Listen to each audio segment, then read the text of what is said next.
When I was 19, I was a Venture Scout. It's sort of like Boy Scouts, only for older kids, and it's gender mixed. I decided to go to this week-long mixed scouting crew camping trip with a friend of mine. But a few days before going, my friend from Venture Scouts bailed, so I'd be going up into the mountains alone with a bunch of strangers, which was no big deal for me. I can handle myself. When I got there, I was the only Venture Scout, and the only girl.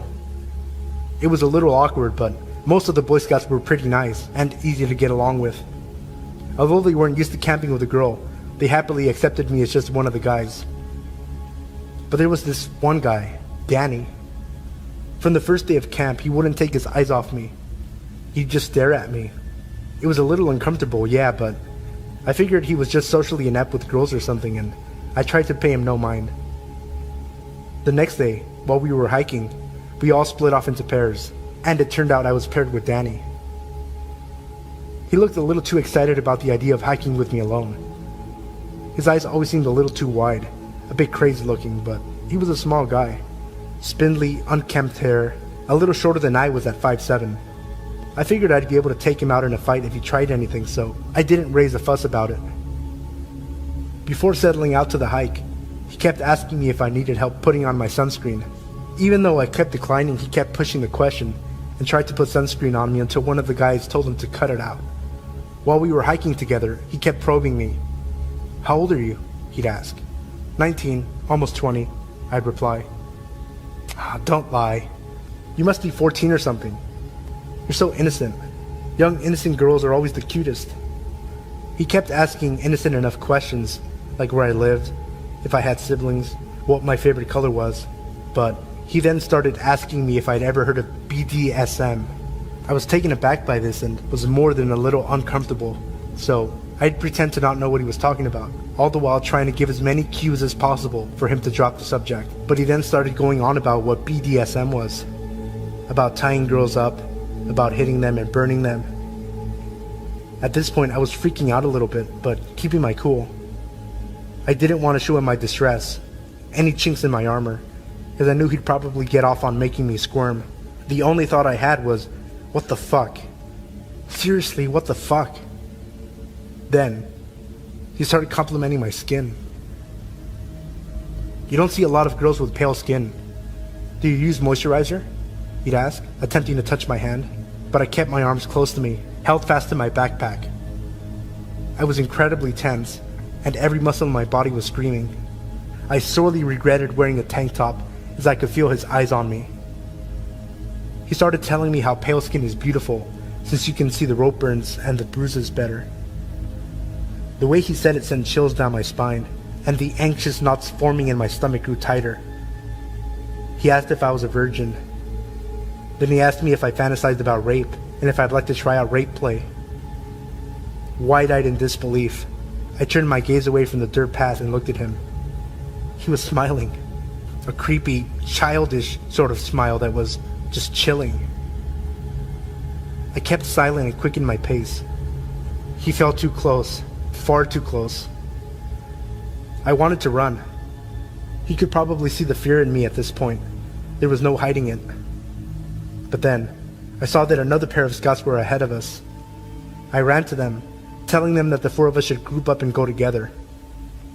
At first they declined, saying that we're supposed to be going in groups of 2, but upon seeing how panicked and distressed I was, the 2 guys changed their minds, looking confusedly at Danny, who was silently glaring at them. I was just glad that someone else other than Danny was there. The 4 of us went up the mountain, and I tried to keep close to the other 2 boys and as far away from Danny as possible. Upon reaching the end of the trail and regrouping with the others, the 2 Boy Scouts offered to switch partners to descend the mountain path. Danny looked downright upset, angry even. He was looking at me as if he were betrayed, but I didn't care if it pissed him off. I accepted the offer of switching partners and was able to get back to camp in relative peace. On the way down, the Boy Scout I was with asked me if Danny was bothering me or something. I lied and said he wasn't bothering me too much. After all, I was 19. I thought it would be pathetic to get so distressed about some weird 15-year-old kid. I figured that so long as I stuck with the other guys, I'd be fine. But then, that night, I was alone in my tent. Everyone else got to sleep in pairs of 2 or 3, but since I was the only girl, I had to be alone in my tent. It's always a little creepy being alone and isolated in the forest, away from everyone else. The scoutmasters insisted my tent be far away from the boys' tents so that they wouldn't bother me, but it only put me in a more vulnerable, isolated position. I sorely wished I'd been closer to the protection of the rest of the group. Late at night, I heard rustling outside. I figured it was just a deer or an elk or something, as it usually was, and went back to sleep. But then I heard my tent opening. Opening my eyes, I peeked through the crack in my sleeping bag to see what it was, and there, I saw the white of an eye looking back at me. Looking through the opening of my small tent. It was Danny, staring at me. I froze, holding my breath. I held my dad's hunting knife close to me, hiding in my sleeping bag, not moving a muscle, staring Danny down, pretending to be asleep, ready to fight at any moment should he take one step into my tent. But he didn't do anything. He just stared, watching me, breathing heavily and muttering incoherently to himself. "Are you there?" I thought I could hear him say. Eventually, after what felt like an hour, he left. The next morning, exhausted, I caught naps when, and if I could, and kept close to the other scouts in my group. It was difficult to maintain my calm and cool composure. The scout leaders were a little frustrated with me, since it seemed like I wasn't paying much attention to their instructions. But at this point, I didn't care much for it. I was always on some level of alert, as Danny would sometimes creep up behind me and caress my neck, or play with and try to smell my hair. And every night, Danny was there, watching. One night, he went digging through my backpack, looking for something. Unfortunately for him, I kept all my clothes and personals tucked away with me in my sleeping bag. He left with nothing. I grew up in rough situations and circumstances, so I always felt I can only rely on myself. Asking for help was never an option as a kid. Asking for help meant you're weak, so it hardly even occurred to me. I was prepared to tough out the rest of the week, but a little over halfway through the week, Danny was called away by the scoutmasters and sent home. I got the feeling that the Boy Scout that helped me before saw what he was doing and sent in a complaint about him to the staff. While everyone else was confused and happily saying bye, he just crossed his arms firmly and stared as Danny left. Danny looked so bewildered and confused by it all, like he didn't understand what he did to deserve being kicked out of camp. It was so strange. I tried my best to forget about it, and the rest of the week went off without a hitch. But the more I think back on it, the more I realize how damn freaky and bizarre that kid really was. I fear he may end up being some kind of serial rapist or something when he grows up. All I know for certain is that he was very disturbed. I'm just glad my dad told me to take his hunting knife in with me, even though knives weren't allowed at this camp. My father insisted I keep it for protection, and I don't regret it.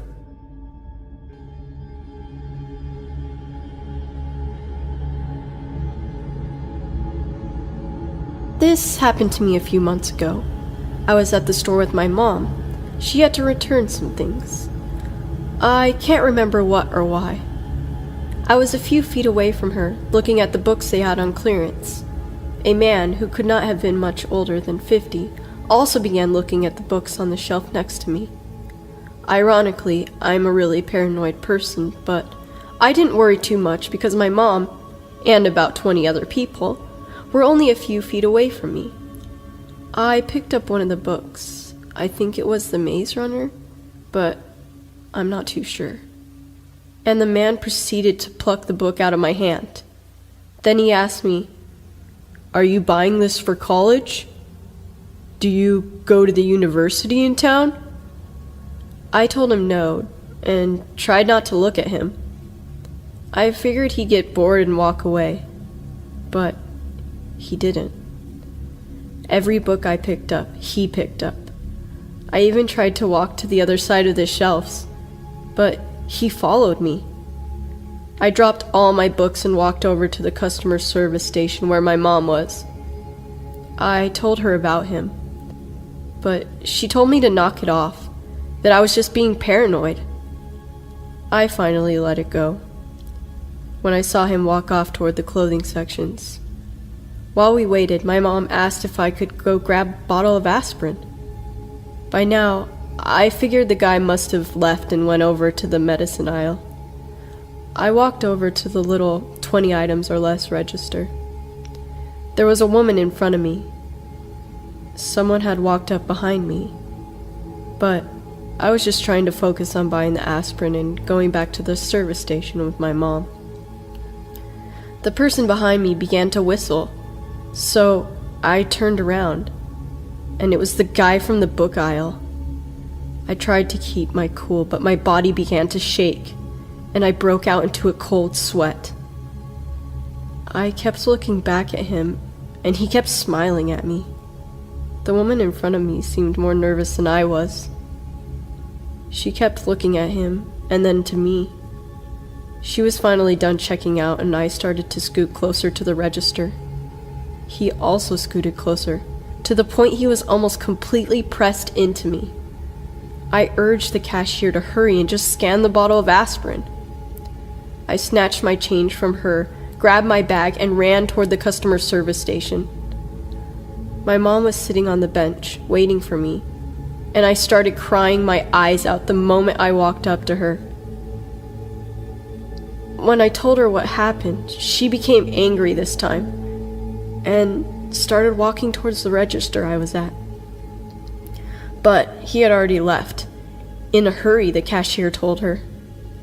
For a month, I refused to go into the store. I would opt to stay at home in fear that he would be there. Dear creepy man at the store, let's not meet again.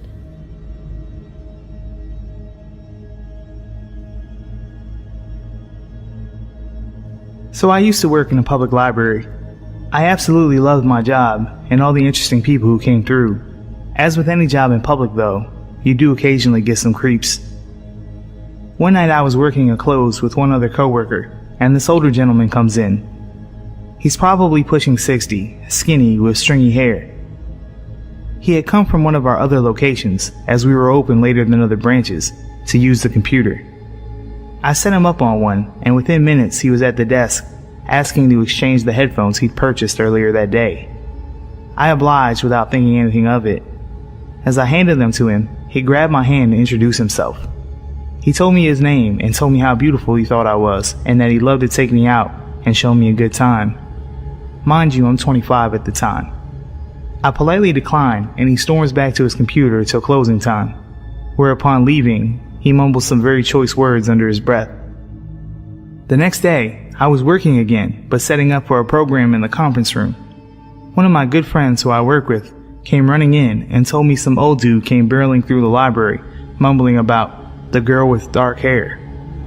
She came to warn me, but luckily I was heading out for the night. She called me after I'd gotten home to inform me that some dude, turned out to be Creepface, called and asked if and when I was working again. At this point, I was becoming legitimately concerned and contacted my supervisor about how to handle this. She told me to contact security and do what I felt best. The next day, I was at work and I was on edge constantly. I had my husband on standby and a good friend of mine who happened to be off that day to hang around the library for the last leg of my shift. And lo and behold, Creepface is making a beeline for me. I run to the back office, locked with a security code, to hide.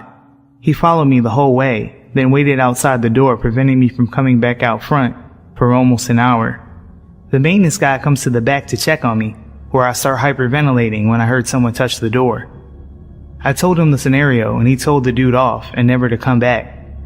I had a friend and family follow me home for weeks to be safe, and I always took a different route home. One of the more terrifying experiences of my life. So creepy old dude, let's not meet again.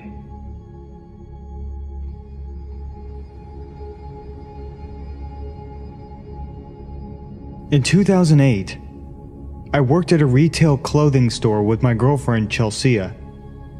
We were both 18 years old, and we tried to work as many shifts together as possible to maximize our time together because she was still in school. My grandfather had recently purchased a Dodge Sprinter van for his business, and my car was being serviced overnight, so I got to drive the van. Chelsea and I loved the nights that we got to take the van, because it usually had back seats installed, and the tinted windows meant that we could have some privacy, which is great for teens who still live at home. That night, we only had one row of seats in the back, and it was the row just behind the driver and passenger. Chelsea and I parked near each other, like we always did, and worked our evening shift, closing the store with a few of our coworkers. We all leave together, and I help the manager lock up because the glass doors need to be aligned properly for the lock to engage. It's early March in Pennsylvania, and it's still very cold outside. So Chelsea usually starts her car to warm it up, and then sits with me as my car warms up. When I get to the vehicles, her car is idling because she is already in the van. I don't even realize that I still have my keys, and I never unlock the doors. She sits with me chatting for a while. She sits on my lap, and we kiss in the front seats, and we decide it's too late and too cold to have a little fun in the back. Every night, we drive home separately from work while talking on the phone. She usually gets home first, and I stay on the line while she walks up her long driveway in the dark. That night, I made it home first for some reason, and I knew I had a lot of stuff to carry in, so when I'm close to home, I tell her I'll call her in a little bit. She asked me to stay on the line because she's almost home, and she doesn't like walking past the dark bushes next to her driveway. I stay on the phone and fumble with all of my things that I'm carrying out of the van. I know I locked and armed the van because I was using a key fob to lock the vehicle. I dropped a few things while struggling to keep the phone to my ear. The motion lights have illuminated the whole area, so I'm able to see everything that I dropped. We both make it inside safely, and then we also decide not to stay on the phone because she had school in the morning. I began to doze off immediately in my bedroom. I lived with my grandparents who built a house to accommodate my grandfather's aging parents suffering from Alzheimer's, my great-grandparents, so they didn't have to go in a home. The driveway runs parallel to a daylight basement that has two garage doors, an entrance door, and the French doors to my bedroom. I'm falling asleep as all of the motion lights finally turn off, and now my room is completely dark. It wasn't 20 minutes later when I'm jarred awake by the alarm sirens of the van. All the motion lights are on, and the flashing lights of the van alarm are filling my room. I left the key fob upstairs in the main part of the house, so I ran upstairs to silence the alarm. In the kitchen, as I'm grabbing the fob, my grandfather in his boxers, my great-grandmother in her nightgown, and I in my boxer briefs all meet in the dark. My grandfather grunts as he sees me grabbing the key fob, but what my granny said sent shivers down my spine. "What in the Sam Hill are you doing running outside at this time of night, darling?" I wasn't outside. I explained that I was sleeping, and she insisted that I was outside making the van alarm. My great-grandparents' bedrooms sits above the garage doors looking down and over the driveway and the van. I'm assuming she's confused. She has Alzheimer's after all. The goosebumps from her exclamation prompted me to grab a knife from the butcher's block, and my grandfather followed with a baseball bat. We both walk outside wearily, in our boxers, in the cold, but highly illuminated and loud dead of night. The van is still going crazy. The interior lights are all flashing, and I remember that specifically because I'd never seen a car alarm do that. We silence the alarm and start looking around. My grandfather says he thinks a deer may have ran out of the woods in the dark and hit the van. I don't say anything as we investigate. When I reach the back of the van, I notice the door is wide open. That explains the alarm. The van has a feature that if the vehicle alarm is armed and the door is open somehow from the inside or outside, it alarms. But how? I locked it and armed it, hence the blaring alarm, but that's when I realized the door was open from the inside. My blood ran cold. The door is open, so the inside lights are still on. I see the empty space behind the row of seats, and there are wadded up napkins and a chip bag. They weren't ours. Someone was in the van with me the entire time. I must have left the van unlocked by mistake when I went into work, and that's how Chelsea was able to get into the van without keys at the end of the night. Was it a homeless person escaping the cold, or someone with more sinister intent? What if I hadn't gotten off the phone like I wanted to? If they had ill intent, the fact that I was on my phone might have saved my life, because Chelsea would have raised hell if she had heard me being attacked. I get chills every time I think about it. We didn't call the police because my grandfather was skeptical of my conclusion, but my gut tells me that I didn't drive home alone that night. Person in the back of my van, let's not meet.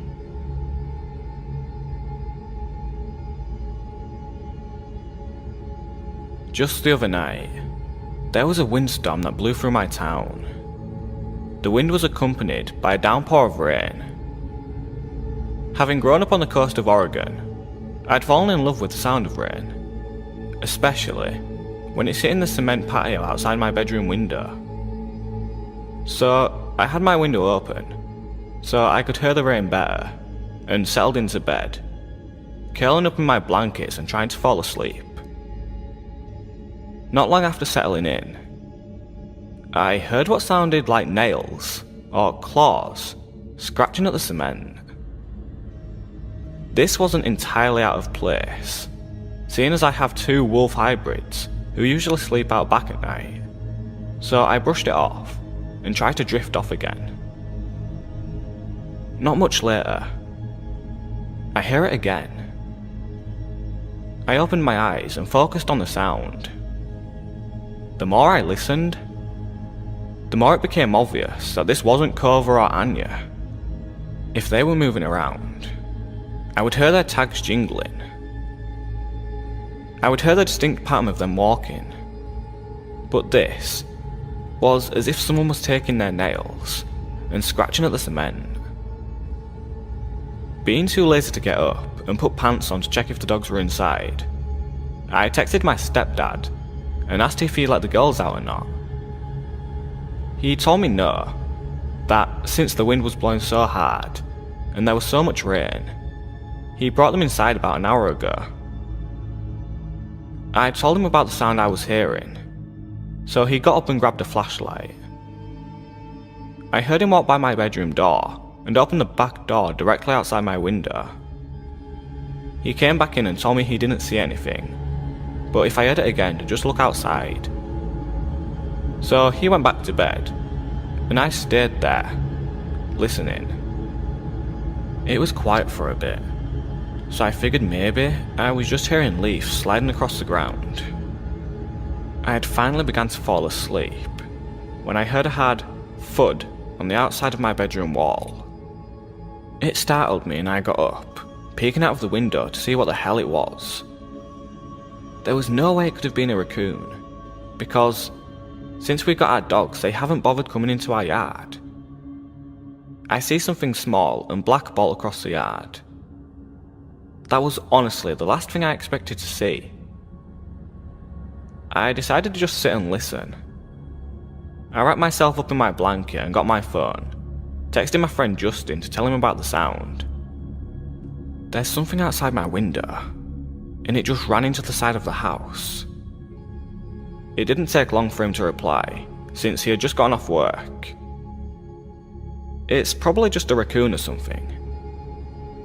No, they don't come to our yard anymore. Not since we got Cova. And it's too small to be a raccoon, unless it's a baby. Well, if you're unsettled by it, I can stay up and talk with you if you want. Yeah, I'd like that. For the next half hour, I was hearing fast skittering, tapping, thumping, and hissing coming from outside my window, until it stopped suddenly. I thought that would be the end of it, until I heard what sounded like claws scraping the wall. Pressing my ear to the wall, it sounded as if something was slowly crawling up the side of the house. Justin! Shit, it sounds like it's climbing up the wall. Dude, it's under my window. What the fuck is this thing? Shit, that's creepy. Just try to relax. Thanks, man. Real helpful. Continuing to listen, the sound stopped and I was thinking I was just tripping myself out. Until I heard a soft tap, tap, tap on the glass. By this point, I'm freaking the fuck out. Justin, it's tapping on my window. It's tapping my goddamn window. Of course. Now of all times, he doesn't answer. And I yell for my stepdad, who is snoring like a bear in the other room. But almost as soon as I yell for him, my two dogs come bolting into my room, barking and growling. As soon as the dogs came in barking, I heard whatever it is hiss and scrape down my wall, before I heard the grass in the yard being disturbed. I was sitting in my bed, freaking out as Cobra and Anya lay beside my bed and stare at the window. After a few minutes, I get a text from Justin. Shit, my roommates needed help with something. Is everything okay? I told him yes, that the dogs had scared it off, and I was going to go on my laptop to distract myself. He ended up calling and talking to me until I fell asleep. There's no way it was just an animal. If it was, the dogs would not have reacted the way they did. I've encountered a lot of things, but never at my own home. I really hope that it never happens again.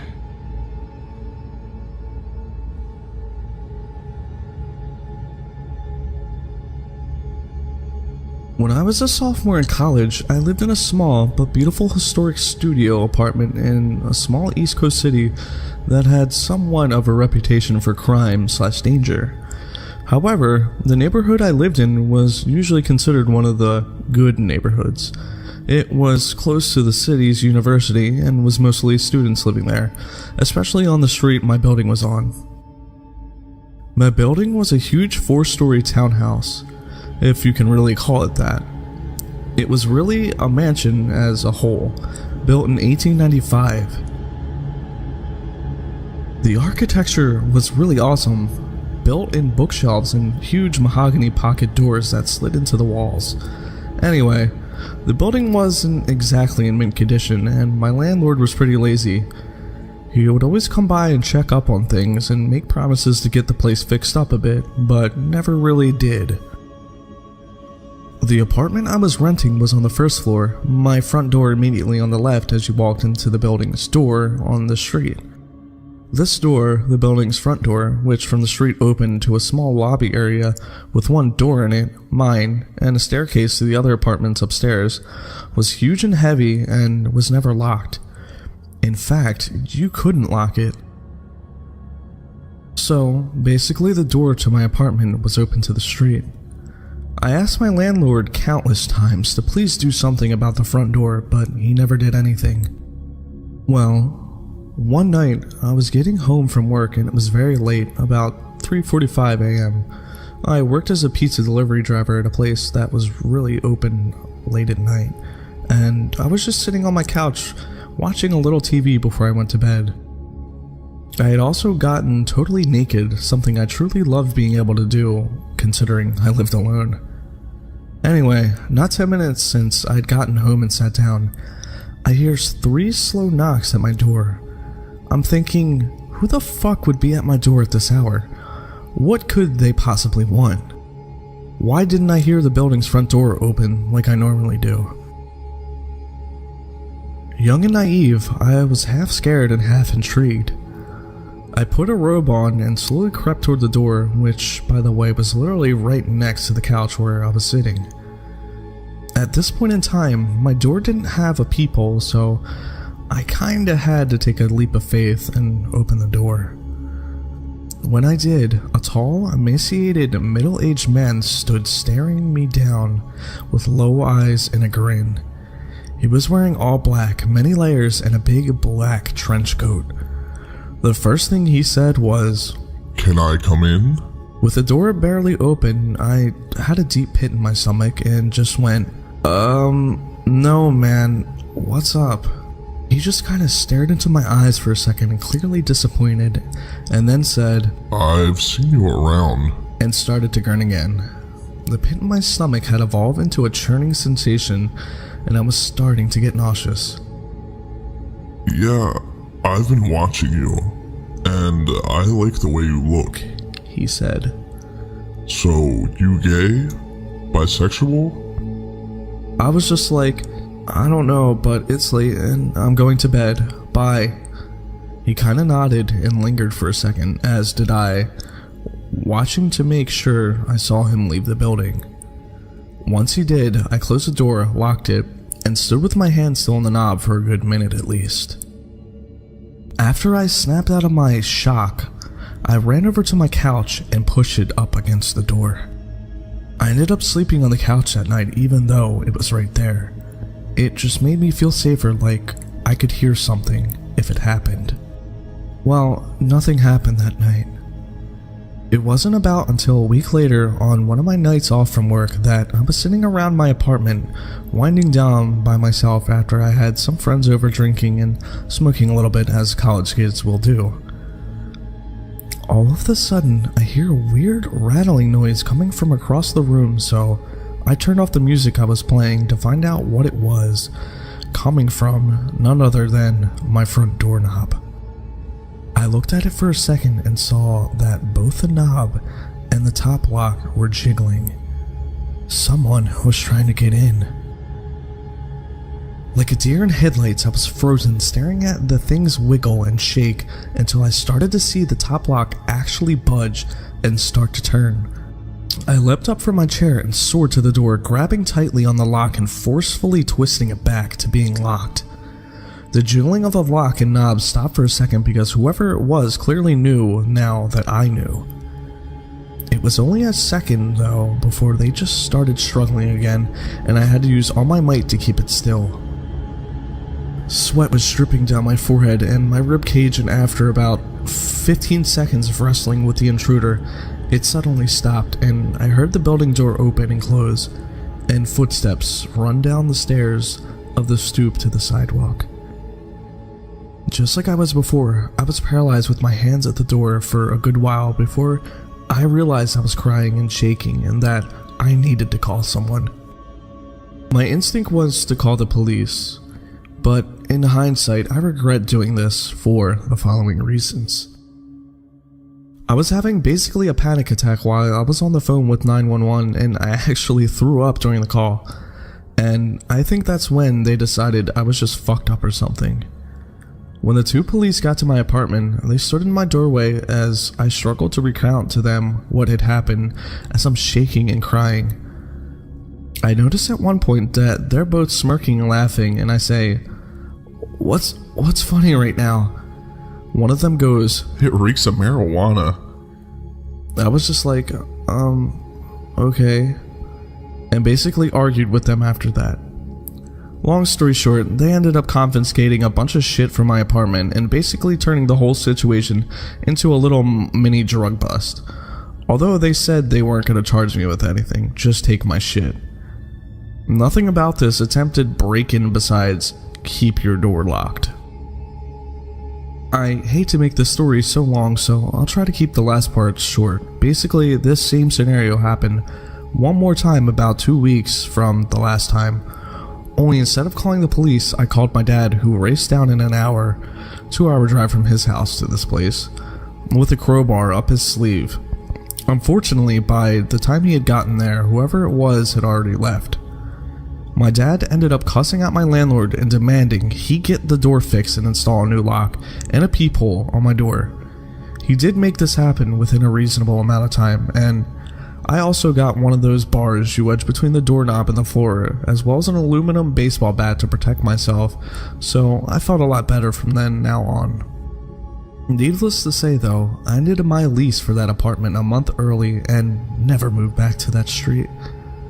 I never found out for sure who was trying to pick my locks and if it was that guy who had come to my door the first time, but whoever it was, let's not meet.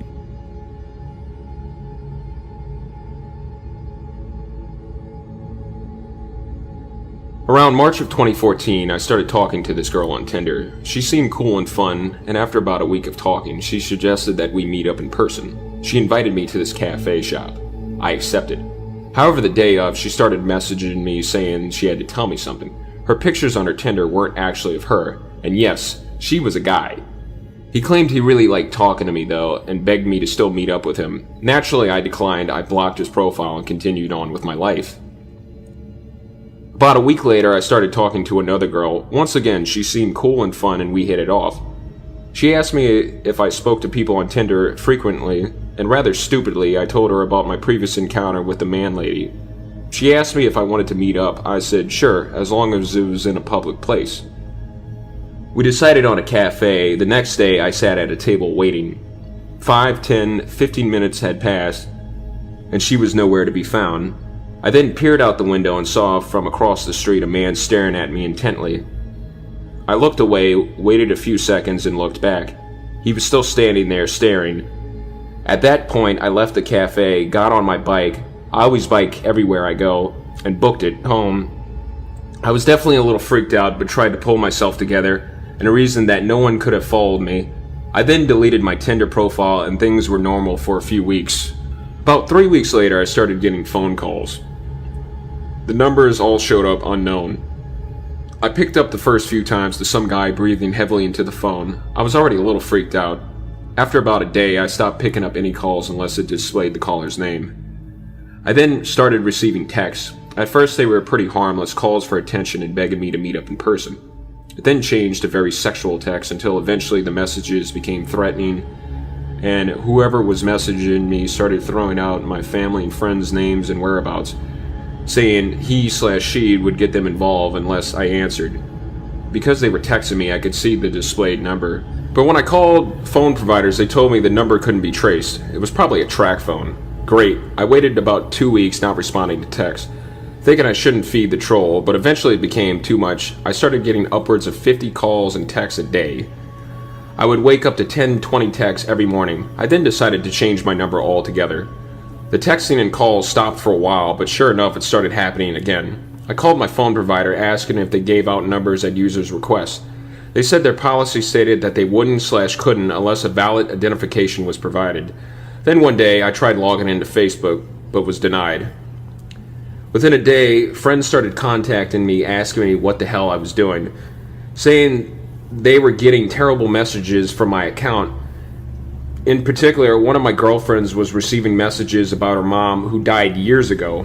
I apologized profusely and told people what was going on. I contacted Facebook and explained the situation. They helped me access my account again, at which point I deactivated it for a while. Enough was enough. I decided to contact the FBI, explaining what had been going on for a month now. Documented everything, but told me since I or any of my friends/relatives were in no immediate danger, they probably wouldn't be able to do anything. At that point, I felt stuck. I thought about hiring a private investigator or a hacker. I decided against it, however, just hoped it would fade out. I never answered. I left my Facebook deactivated, ignored any text/phone calls. I never had any trouble at home, but some of my closest friends would receive an occasional text as well, which weirded us all out. I hated that they got dragged into it. One day I came home and things felt very eerie. Door unlocked, windows open, no one home. A strong breeze running through the apartment. I did a check of the place and found nothing else weird, so I locked everything up and just waited for my roommates to get home. Been almost 7 months now. The text/calls have more or less stopped. I get an occasional text, but at most every 2 weeks. At the peak of it, I was receiving almost 100 texts a day. It definitely affected my social/personal life. I became more weary of people around me and my surroundings. I just felt like I couldn't really focus on anything until this stopped. Work was very difficult though. I tried to maintain my composure as best as I could. Everything was just weird. Life was weird. I've since stopped using all forms of dating apps/websites. Things are getting back to normal. At this point, I just wanted to put all this behind me. I'm moving at the end of this year, so it'll be nice to have a fresh start in a new place. I'm not going to sit here and say all dating apps are dangerous and no one should ever use them, but definitely cover your bases. Ask more questions before meeting someone. FaceTime them first, Skype, anything. I was naive about it, and I regret it. Be safe, stick close to your friends, and try meeting people in more traditional ways. Weird Tinder stalker, let's not meet.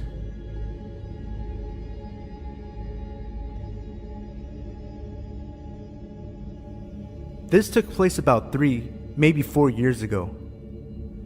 It was a calm winter evening, and my parents were gone for a couple of days on Christmas Eve to relax after a very tiring last day at work. It was just me, my video games, and my dog, Chase. I'm a 14-year-old male, 6'1" at the time, so I was a pretty big dude for my age. I had taken up MMA, and I had also started going to the gym for a couple of years by that time, so I could take care of myself if needed to. Now, back to the story. I was home alone, playing some Battlefield on my PS3, all chores taken care of. My dog is fed, and lying next to me. I did my usual routine as every other night. Played some PS3 until about 12:30 a.m. Wash my teeth, mess around on my phone for a bit, and then go to sleep. It was about 1:20 a.m. I was on my phone when I heard something. Like faint footsteps going around my backyard, onto the left side of the house, where the bathroom window is. It's basically like this. To give an insight of how my house is from the inside, there are 2 floors. The first is where the kitchen, living room, and bathroom are. There's a staircase to the left of the bathroom door, which goes upstairs to the bedroom. My room is the first door to the right, as soon as you walk up the stairs. My parents' room is a few steps to the left. Chase is a very protective dog, so when he hears anything, he stands up and bolts it downstairs to the front door. Only now, he just stood up and went to the start of the staircase, just staring down onto the bathroom door. As soon as I exited my bedroom to check out what was going on, I heard what sounded like the bathroom window shuffling. I froze. Slowly, I made my way into my bedroom, calling Chase behind me with a hand gesture. I turned off the lights in my room, as they were the only ones on in the house, and I made my way to the staircase again. I don't know why I did that. Dumb move, I know, but I did. So yeah.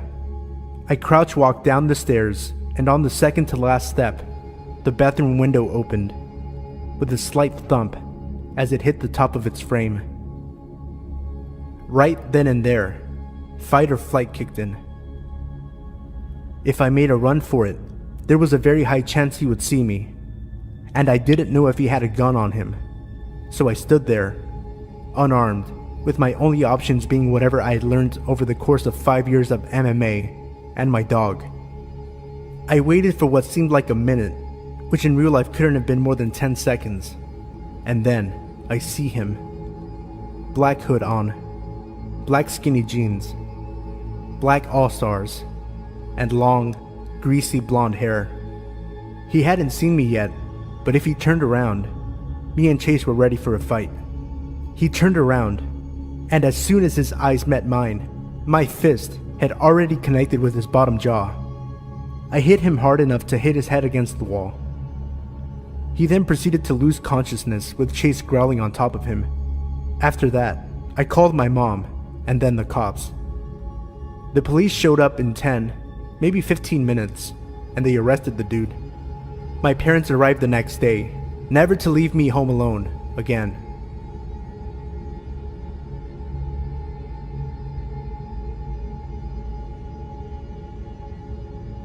A couple of years ago, I was working front desk at a hotel in a small town off the interstate in Pennsylvania. I'm not sure how other hotels do it, but unless it was a busy summer, front desk agents worked alone on every shift. Since it was second shift, that meant that all the housekeepers had left hours ago. My manager was gone for the day, the maintenance man was gone, and I was the only person in this 3-story hotel, with the exception of about 4 rooms that were being rented. Since it was about 7 at night, I'm pretty sure all but one of the guests were out to dinner. Even as a woman, it never really bothered me to work by myself at night. I was cautious, but never creeped out too badly. I mostly spent the long, boring hours either catching up on homework or watching Jeopardy on the lobby TV. but I'm not sure what I was doing when he walked in. The sun had already set, but it was still light out. He came through the front doors and walked over to the desk. I couldn't see his car anywhere, which was odd since usually check-ins parked under the overhang to unload luggage. I didn't think much of it and asked him how he was doing. He was maybe 5'8", medium build, dark hair, glasses, looked like a normal 20-something kid. He said he wanted to know if I could help him, and proceeded to go into a very heartfelt story about how he had been to other hotels off this exit, and they all turned him down. He said his sister ran away from home a while ago and that he came all the way to California to pick her up, from, I think, New Jersey? Being that he wasn't from California, it was starting to be gross winter weather here. I laughed a little and said, "Yeah, sorry it's so awful here." He paused. He stared at me completely stone-faced, as if I had just made a joke at his expense. "What do you mean?" "Just the weather," I tried to recover. I was used to making worthless small talk and jokey observations with guests, but nobody had ever taken anything I said casually or so seriously. "It's not exactly California weather outside." "I love it here. I think it's beautiful," he said, and again stared. I didn't know what to say. Think about it. What would you say to that? I tried to laugh it off and said I'd trade him, but he just stared. Finally he goes, "Anyway, the reason I'm here is that I've been driving almost non-stop for a couple days and I've honestly got almost no money to me." Here it comes, I thought. Some guy is gonna ask me for a room at a crazy low rate because he sees the parking lot is almost empty. Before I can say anything, he continues, "I don't want a room, I just need a place to take a shower really quick. I swear I won't touch anything or mess anything up. I honestly just need a shower really badly." I thought about it for a minute. At the time, I hated my manager. I knew she'd never allow it. And for whatever reason, nothing in my brain screamed stranger dangers, so I finally agreed. He told me he could give me his driver's license to hold on to until he was done, but I trusted him. He ran out to his car to get some clothes, and I gave him a handful of tiny soaps and shampoos, and some towels so he didn't fuck up the ones the maids put in the room this morning. I put him in a room right down the hall from the front desk so that I could keep an eye on him. He went in and I went back to watching YouTube videos. A couple minutes later, he comes down to the desk. I don't know what's wrong with me. I can't figure out how to turn the shower on.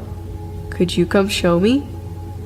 I'm sure you're thinking exactly what I was thinking when I looked back on this situation, but no, I didn't see why this was a dangerous situation at the time.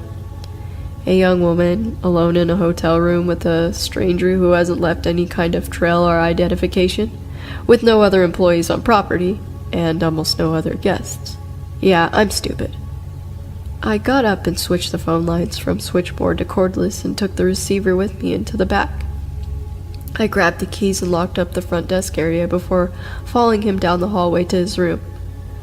I had easily 50 pounds on him and about 2 inches height, so I felt secure. I opened the door and walked in while he followed behind me. I heard the door click and realized immediately that I wanted to leave. I walked to the bathtub, turned on the water, easiest to understand tabs by the way, and ran my hand under the stream a few times. "Just pull up that when you're ready," I said, and scurried to the door. I could hear him saying something behind me, but I opened the door and walked out. I got back to the front desk, locked the door behind me, and sat down.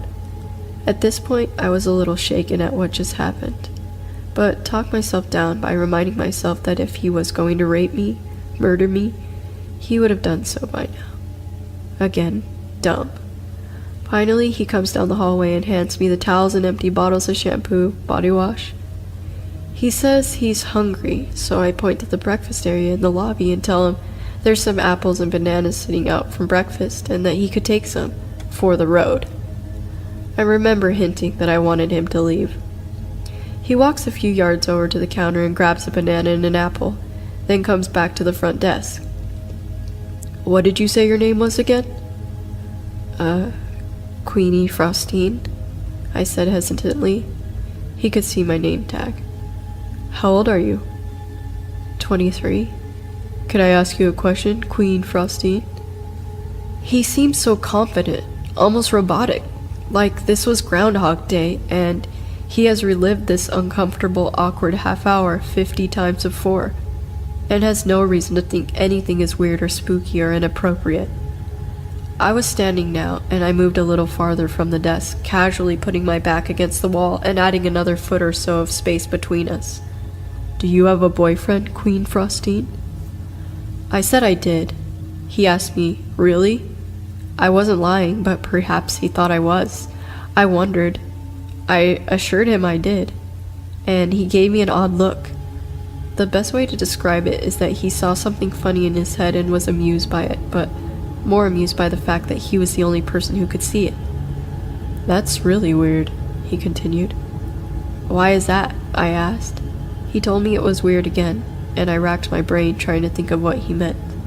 Was he implying that I am ugly? Did he think I was a lesbian? Any and all solutions came flooding over me so fast, yet none of them fit. Why is that so weird? It just is, he smiled a little. Okay, I let out. I stood there staring at the floor a little bit, then back at him. Anyway, I gotta go. Thanks for the shower and the fruit, he said as he walked out the door. I watched his car pull away, but couldn't tell what kind it was. It was that weird kind of time in the early winter where it goes from dusk to pitch black in what feels like 10 minutes. I sat back down, rattled. I couldn't believe how uncomfortable I was all of a sudden. My stomach burned inside and I was relieved that he was gone. For the first time, I felt really truly scared in that hotel by myself. I got up and ran to the laundry room that connects to the front desk. I made sure the door leading to the lobby on the side was locked. It was. I ran to the other side of the laundry room and skidded into the door that leads out to the public hallways. I checked to make sure that it was locked. It wasn't. I usually didn't lock it on the off chance that I'd go to the bathroom and forget my keys some night. I slammed it shut and latched it. The phone rang. I walked over to pick up the cordless that I'd laid next to the switchboard. Thank you for calling. This is all the further I got. Hey, Queen Frostine. I paused for a second, shocked that someone messed up my spiel. It definitely wasn't my boyfriend's voice, nor was it maintenance man. It's Adam. I was just there. I could literally feel my heart sink. I looked at the door but couldn't see him there. The darkness on the outside unsettled me. I sneaked behind the door to the front desk and into the laundry room. I didn't know if he was outside watching me, but I didn't want to be seen. I mumbled and, oh, hey, trying to be casual and failing. He continued, hey, I just wanted to let you know why I said it was weird that you had a boyfriend. I peeked out again to see if it was him at the door yet, but nobody was there. I think it's weird that you have a boyfriend, but you still let a guy come in and shower. I could feel my pulse quicken. I mean, that's so weird. Is it? I asked, trying to keep my composure as I ran through the laundry room and rechecked the doors. Then I remembered the only door that wouldn't lock. The door directly to the outside. The back of the hotel where employees would sneak out to smoke weed. The latch had been broken for a while, and our manager decided that decorating the lobby for Thanksgiving came before safety issues in terms of budget. I stepped back to the doorway that led to the front desk and to the laundry room and locked that one behind me. Yeah, he continued. I mean, you have a boyfriend and you still let me come in and shower. I don't know. Don't you think that's weird? No, I said, trying to end the conversation in a short tone. That's all I wanted to say. Anyway, I'll see you soon, Queen Frostine. He finished almost threateningly. I hung up the phone. I called my sister and told her to send her husband over, but she insisted on calling the police. I made her promise not to, as I didn't want to lose my job. I called the maintenance man, since I knew he lived right up the road, and told him to hurry over. I called my boyfriend and told him to please come. I wanted my bases covered so that someone would show up within 10 or 15 minutes. I never heard from him again, and we all kept it a secret from my manager to keep me from getting fired. I hadn't thought about this for a while, but looking back at it, it's entirely creepy to me. So, yeah, Adam, let's not meet again.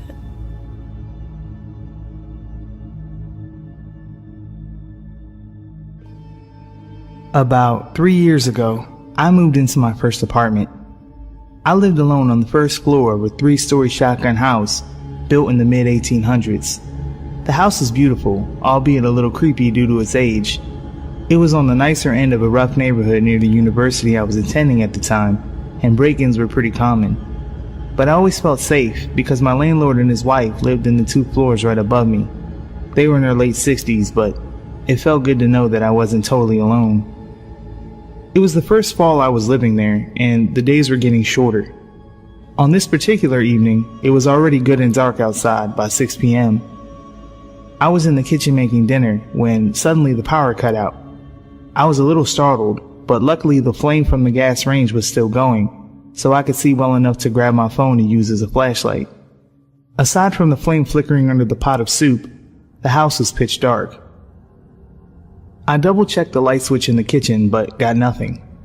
The only thought that occurred to me was that it was a strange time for the power to go out. It wasn't storming, and it wasn't particularly hot outside or anything. I used the light from my phone to navigate from the kitchen towards the front of the house. I peeked out the blinds in the living room, but couldn't see from that vantage point whether any of the other houses had lights on. I decided it would be a good time to call the landlord, because I sure as hell wasn't going down to our creepy stone basement to mess with the 100-year-old fuse box. I knew they were home since I kept hearing them go up and down the stairs earlier, so I rang them up. Being older folks, they only had a house phone, and when I called it, it was disconnected. Of course, it was connected to the power. Still standing there in the pitch darkness, I wasn't quite sure what to do.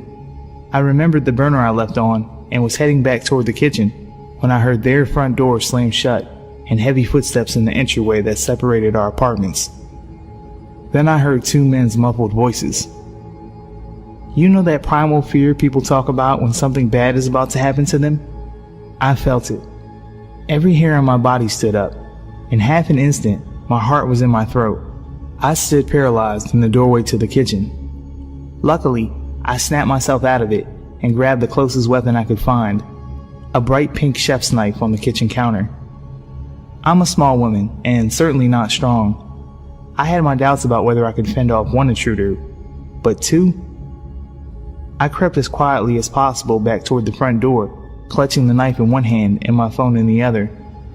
I stood a couple feet from the door, and the men were still out in the entryway talking. Their voices were rough sounding, and definitely not from the area.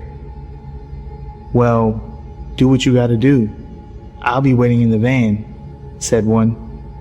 With that, I heard the front door open and close. At this point, my heart was beating out of my chest, and I felt like I was going to be sick.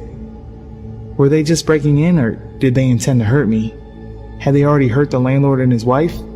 Shit. I made my way over to the blinds and peeked out the window again. Sure enough, I saw a man in dark clothes hop into a white van parked across the street, just to the left. I live at the end of a dead-end street, where you can only park facing one direction, and the van was facing the wrong way, ready to head up the street. I tried to collect myself. There was nowhere to hide, really. Perhaps I stood a chance that this guy wasn't expecting me to be ready when he came in. Unfortunately, my cat hates strangers, and she was now going crazy, tearing back and forth through the house at full speed while meowing. In my head, I silently cursed her for giving our position away and probably killing us. Then suddenly, I heard the landlord's apartment door open and close again, and the man went back upstairs. A million thoughts raced through my head. My car was parked just up the street. If I sprinted, I could make it and drive somewhere safe. I don't know why I didn't just call the police. I think I was afraid the men would hear my voice and know where I was. In any case, I had my hand on the doorknob, psyching myself up to run. I couldn't hear the man moving around anymore, which probably meant he was on the 3rd floor. His buddy was still waiting in the van, lights off. I peeked one last time to make sure no one was waiting near the front stoop before I ripped the door open and ran full tilt out the front door and up the sidewalk about 100 feet to my car. I hopped in and locked the doors when suddenly my phone started vibrating in my hand. It startled me so badly, I almost chucked it across the car. I didn't recognize the number, but I picked up. "Hello?" I managed to choke out. It was my landlord, sounding as calm as ever. I said something along the lines of, "Are you okay?" and was about to tell him not to go in the house. I was so scared and out of breath that it came out more like, "Don't, men, house." He seemed confused, and before I could collect my words, he started telling me that, yes, they were fine and the power was out on the whole street apparently. He just phoned the energy company on his new cell phone to check on it.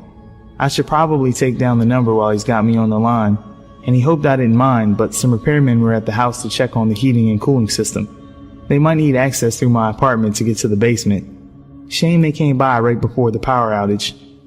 Slowly, the dust began to settle in my mind. I had been at the point of maybe having a heart attack and definitely wetting myself over some repairmen, one of whom was still waiting outside in the van and had just seen me haul ass up the street with a giant pink knife in my hand. I was too embarrassed to walk back to the apartment, so I just told the landlord to go ahead and let them in if he needed to. I'd be surprised if that repairman didn't call the police himself to report a crazy woman with a knife running through the streets. On the bright side, I learned I can run quite fast if I need to.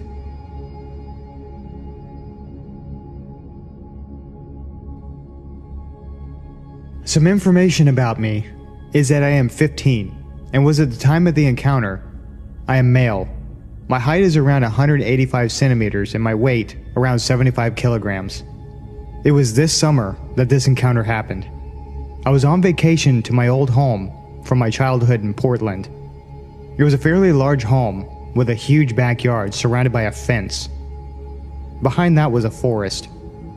The only problem with this house is within 1 kilometer, there is only one other home and it is empty.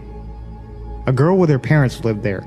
I had a crush on her when I still used to live there, but they very rarely visit that house anymore as they live in Germany and go there in the winter.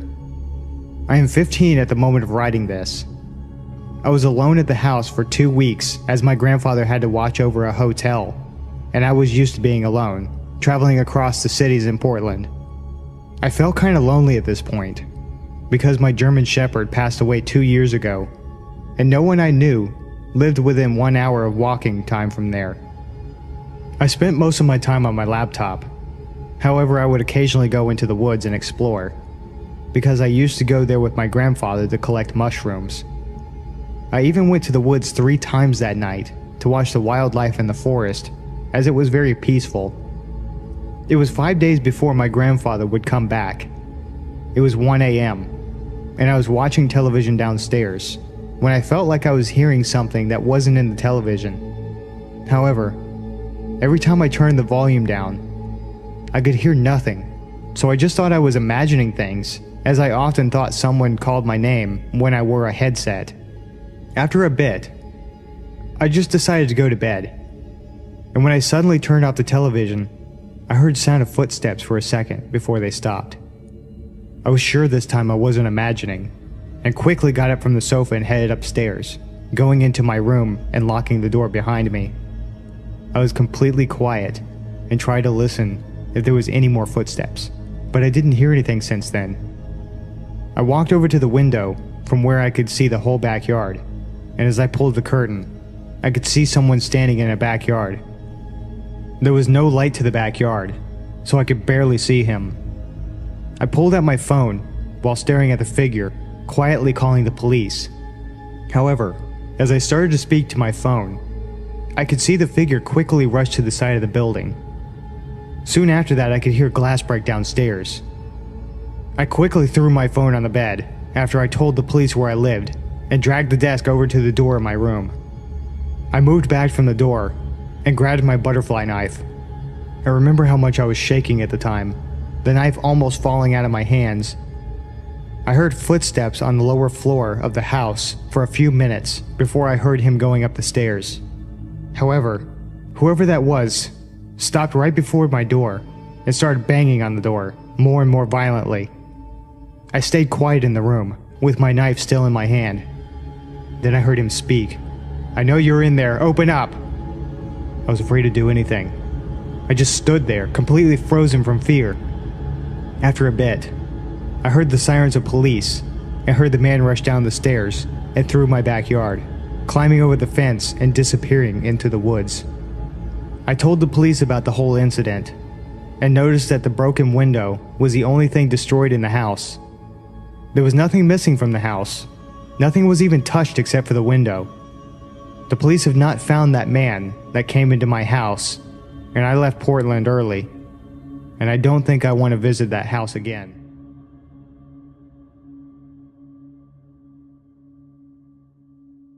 In 2007, I was 20 years old and lived with my girlfriend.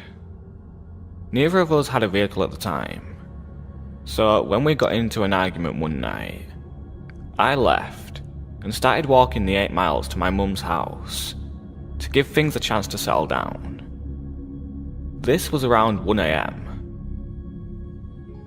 As I'm walking, a small goldish car pulls up beside me, and the driver, a middle-aged black man with a slight speech impediment, asked me if I need a ride, which I declined.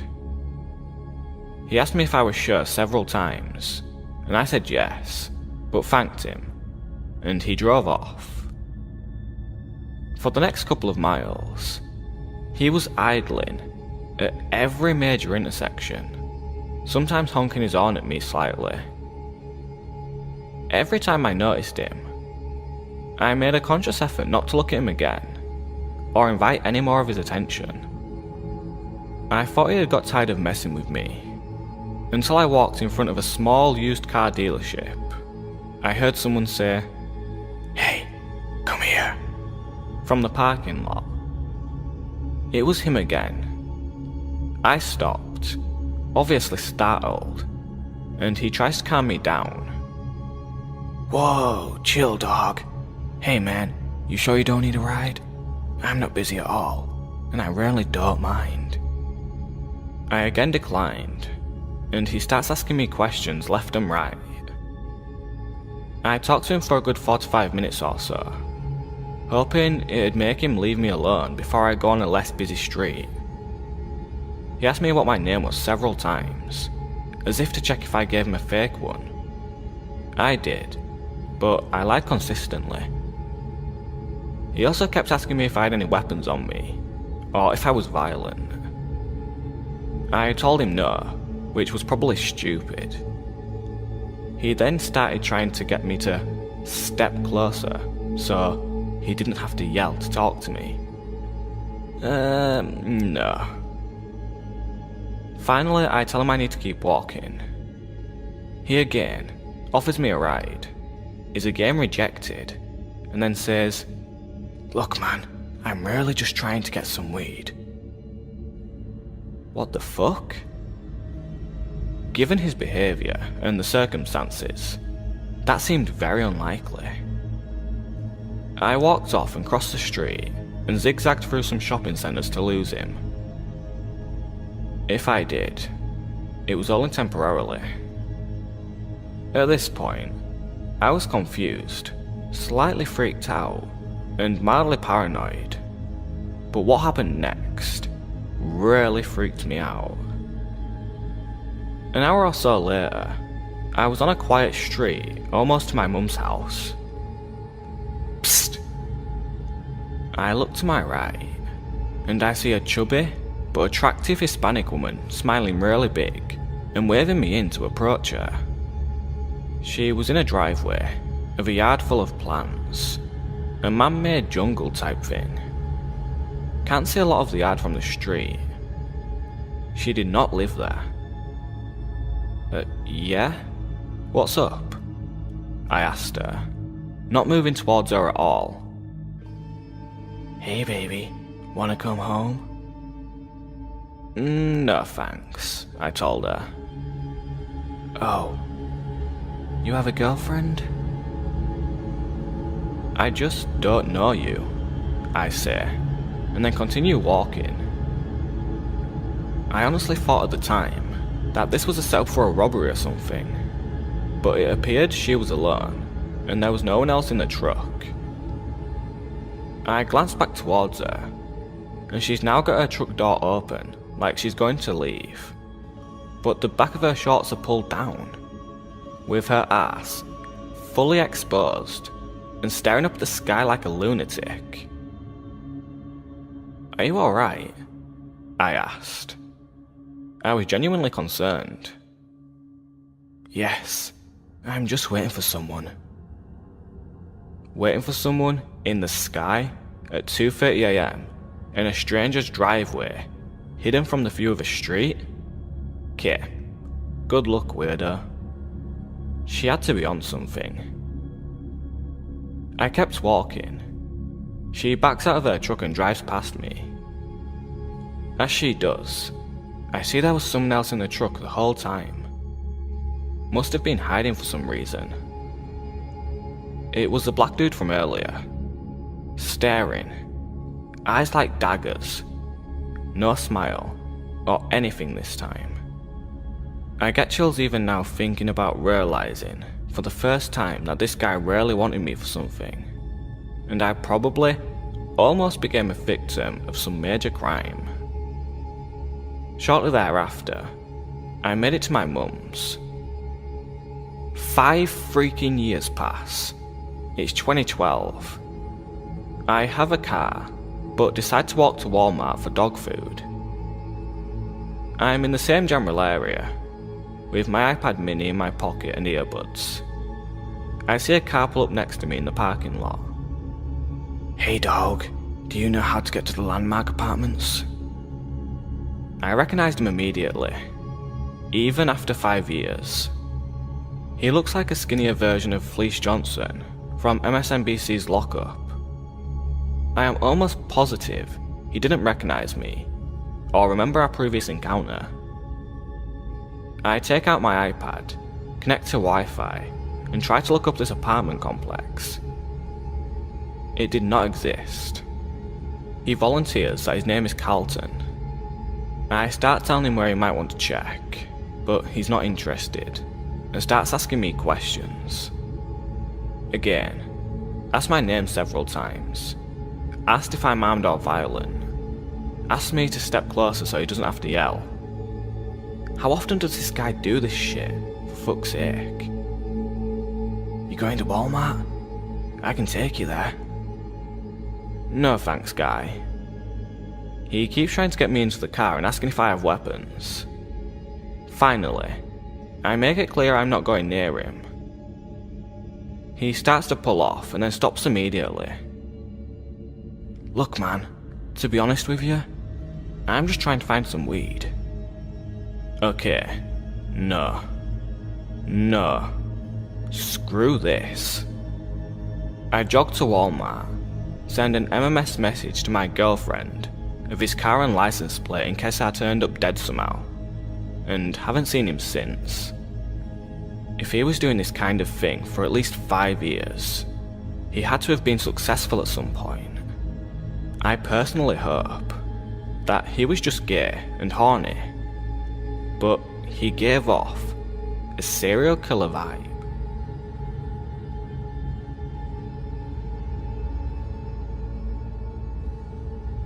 So, I'll start off by saying that this story is pretty long and is gonna make my friend and I sound like complete fucking idiots.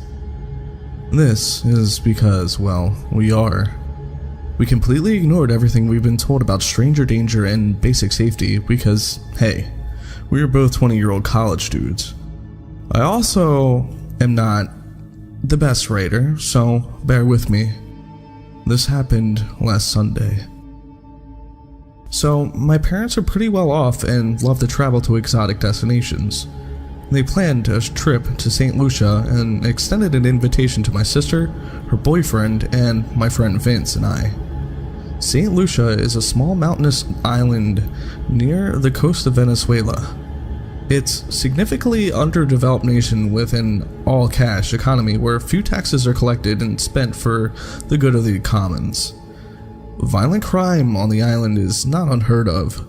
There are a few paved roads, a few major favela-like towns, and a couple of small, secluded, high-end boat-accessible resorts. We stayed at one of these resorts, My parents were in one room, and the rest of us stayed in a room next door. The rooms were more like little huts open entirely to the outdoors with easy accessible rooftops above and below. All was well for most of the trip. We went hiking, snorkeling, and relaxed on the beach.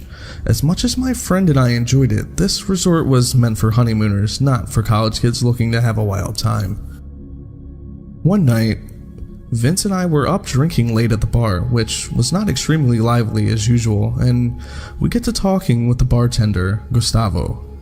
We bond with Gustavo over our interests in Easy Weezy and girls, and nothing seemed off at all.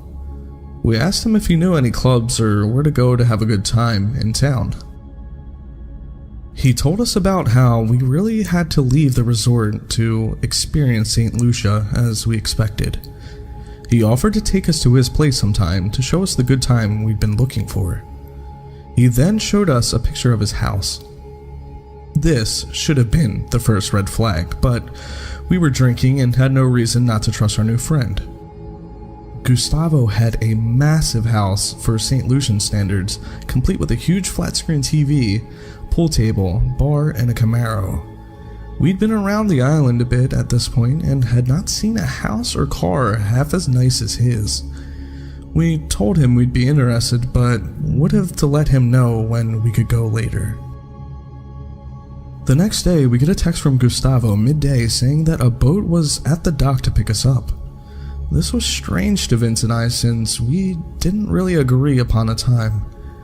We told him that we had plans and couldn't go during the day anyway.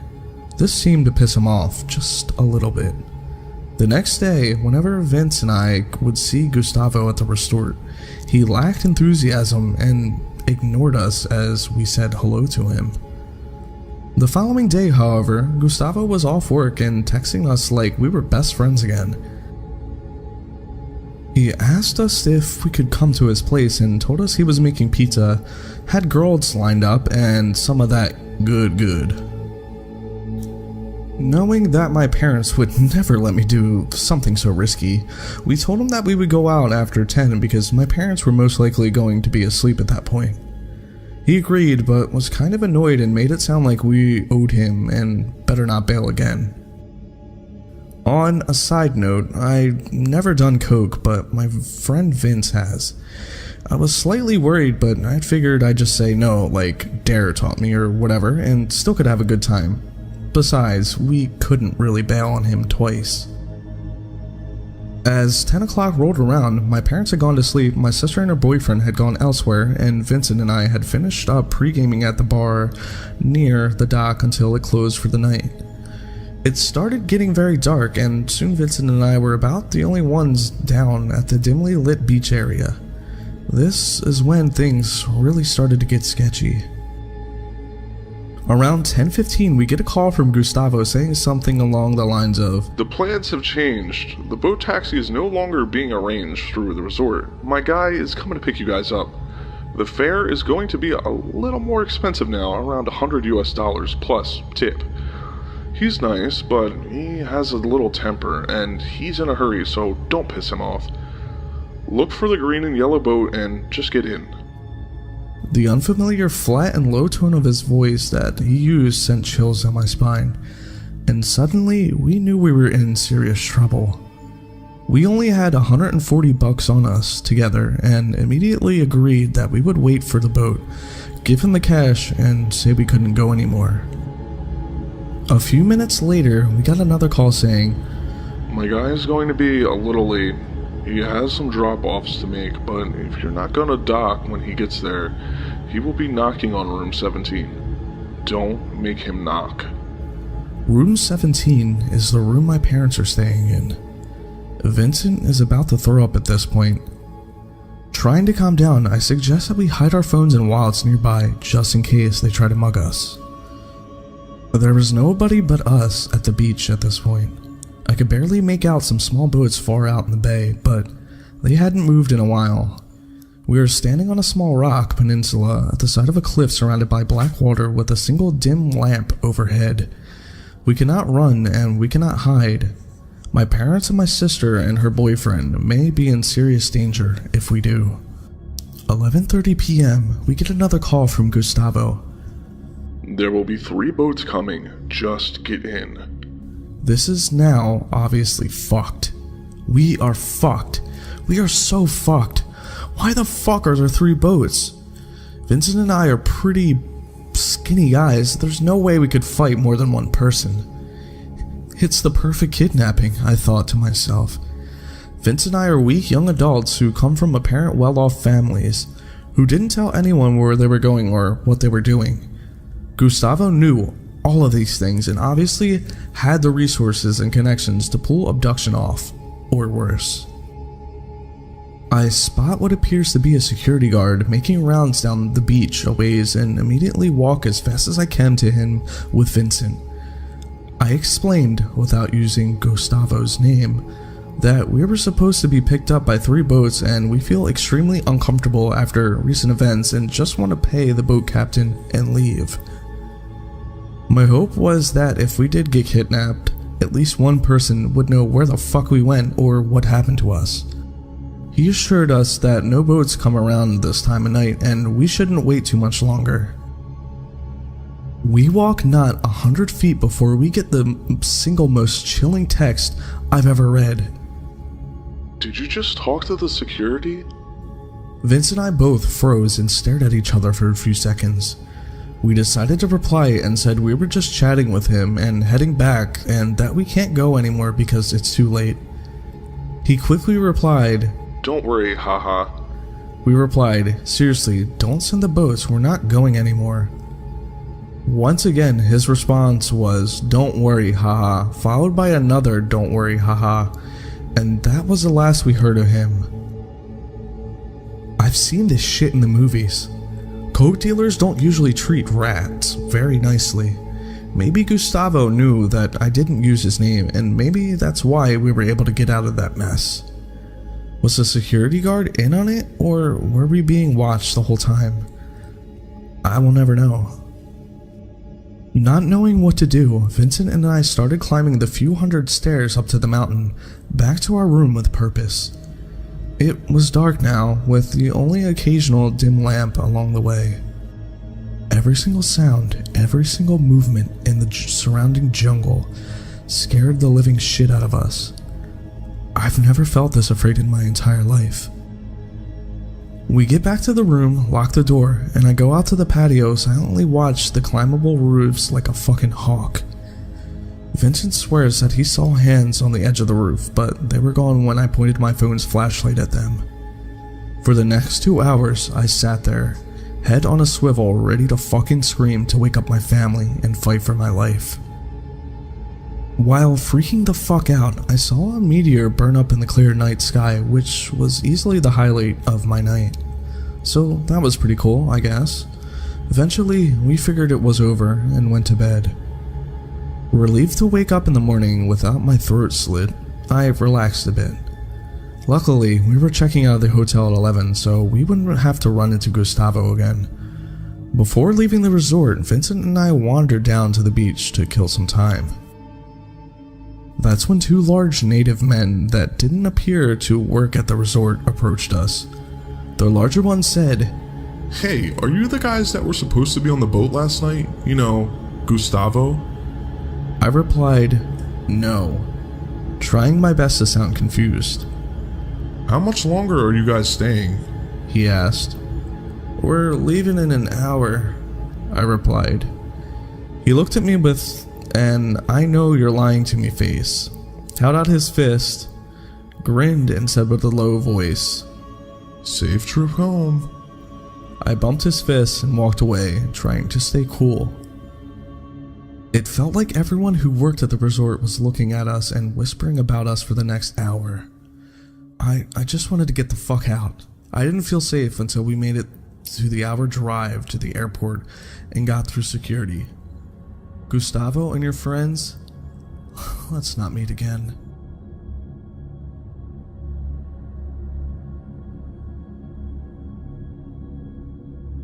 I've only ever mentioned this story in this video, but I'll never truly feel ready to go into details about what really happened that night on my YouTube channel. Just a warning, I'm no English major, so sorry if it goes off on tangents or doesn't make sense. but feel free to ask questions and I'll clear things up. Some names have been changed to protect the innocent. I was 18 at the time I got accepted into university. The same day, me and my then boyfriend got into a fight.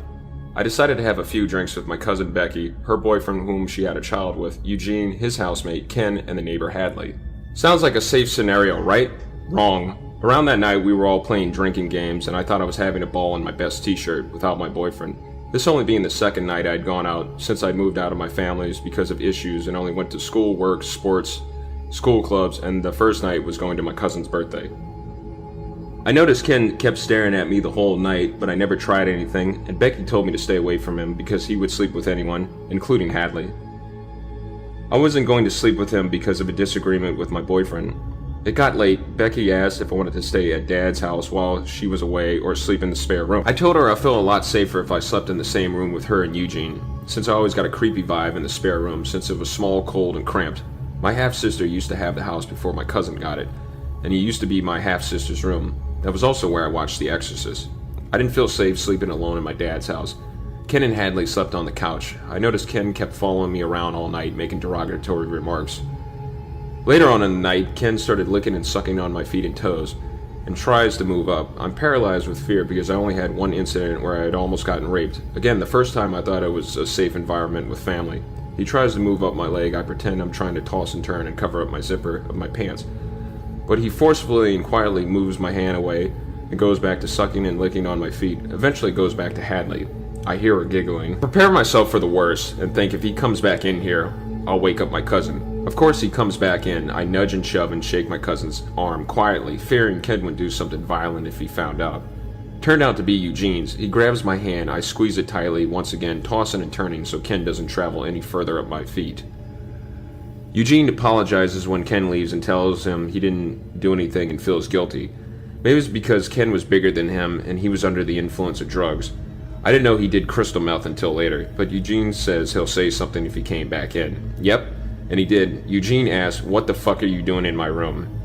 Ken nervously musters up an, "Oh, I'm sorry," and quickly walks off. This is now dawnbreak. Eugene profusely apologizes when I told him he could have woken up Becky. Then Eugene grabs my hand and I feel something erect. I pull my hand away. He tries it again. I move my hand away and tell him I gotta go back to my house. I take the longest shower of my life. Then I couldn't even wash the disgusting feeling I felt. I walked back to my home. I'm greeted with why it's my fault and I should have never left or fought or an argument, unfinished business with my boyfriend's mom. I burst out crying, tell her everything for the first time. She hugs me. They call the police and report both of them. I never went to work that day. Around then, Ken decides to quickly move the fuck out. Eugene and Becky are confused and ask my cousin if it wasn't touching what I think it was, what the fuck was I touching then? That was so important that I had to remove my hands twice. Eugene wanted to talk to me, one-on-one, but I refused. 2 weeks and 2 days later, he hangs himself, writes a letter to my cousin. I had no idea I was actually at my dad's house at the time after another argument with my boyfriend. Eugene only lives next door. His workmates actually found him when he didn't show up to work for 2 to 3 days. My dad tricked me into going to Thailand, said it was my fault I almost got raped. He drugged me. I'll never know if this was true. Against my will, the police decided to drop the charges since I was living in another country. That was 7 years ago, I gotta say. Ken does a damn good job at hiding his tracks. While I was writing this story, I did manage to find his Facebook. Please do not mention that you found this story out of respect for my family, in case he finds my YouTube channel or Facebook and intends to hurt me. If you do, you're giving the perpetrator fuel and just as bad. I'm living in another country, but I'm still terrified of him in some ways, if he can get away with it once. I feel this sickening and horrifying sense of guilt about Eugene, since I was the one that reported him. I was responsible for his death. He was my niece's father. I love her so much, but I'll always be reminded for taking her dad away from her. Here's his Facebook. Worse has already been done to him, so don't try anything malicious. Months later in 2010, I was on visit to New Zealand. I found out the day we met Ken, he was staring at Becky. One day while she was sleeping in the same bed with Eugene, he was just staring at her. She woke up. She got lucky. I have to wonder how much worse the situation would have gotten if I slept in the spare room or went back to my house all alone. The moral of this story is no matter how safe or careful you are in an environment, you can never truly be sure, and people you think you can trust can be turned in a heartbeat.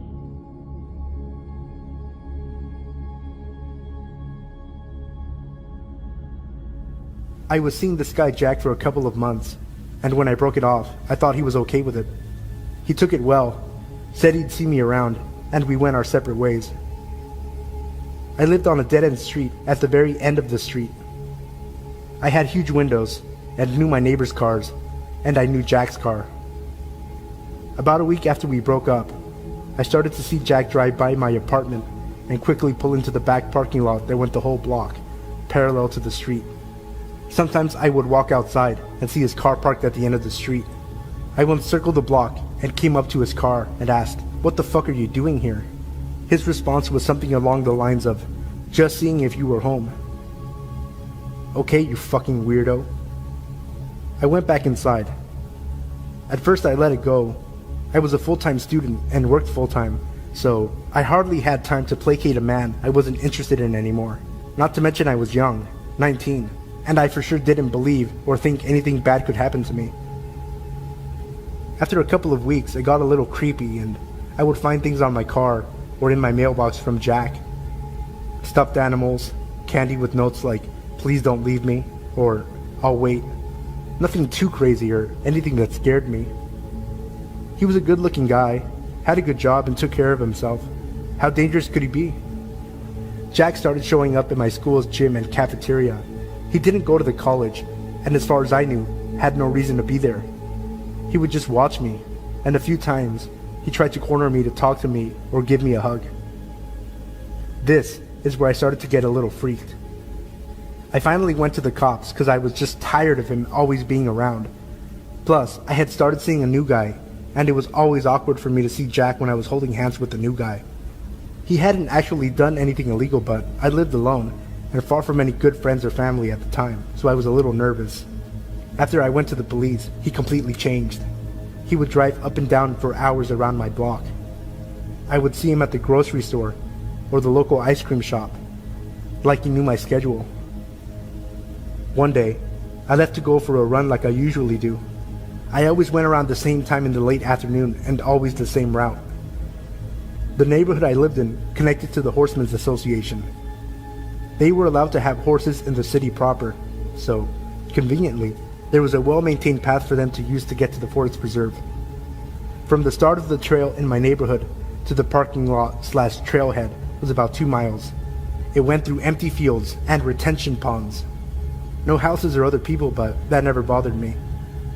So, off I go into my own world as I concentrated more on the crunch of the gravel under my feet or the fall colors starting to pop. As I closed the distance to the trailhead, there were 4 cop cars just waiting.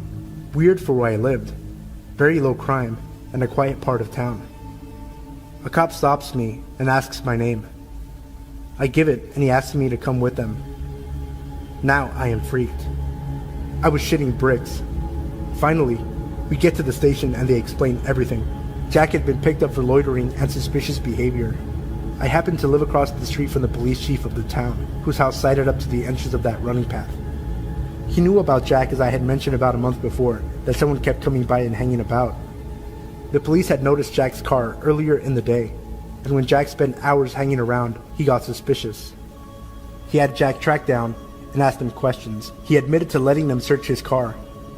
They discovered that Jack had duct tape and a bottle of chloroform. I quickly moved.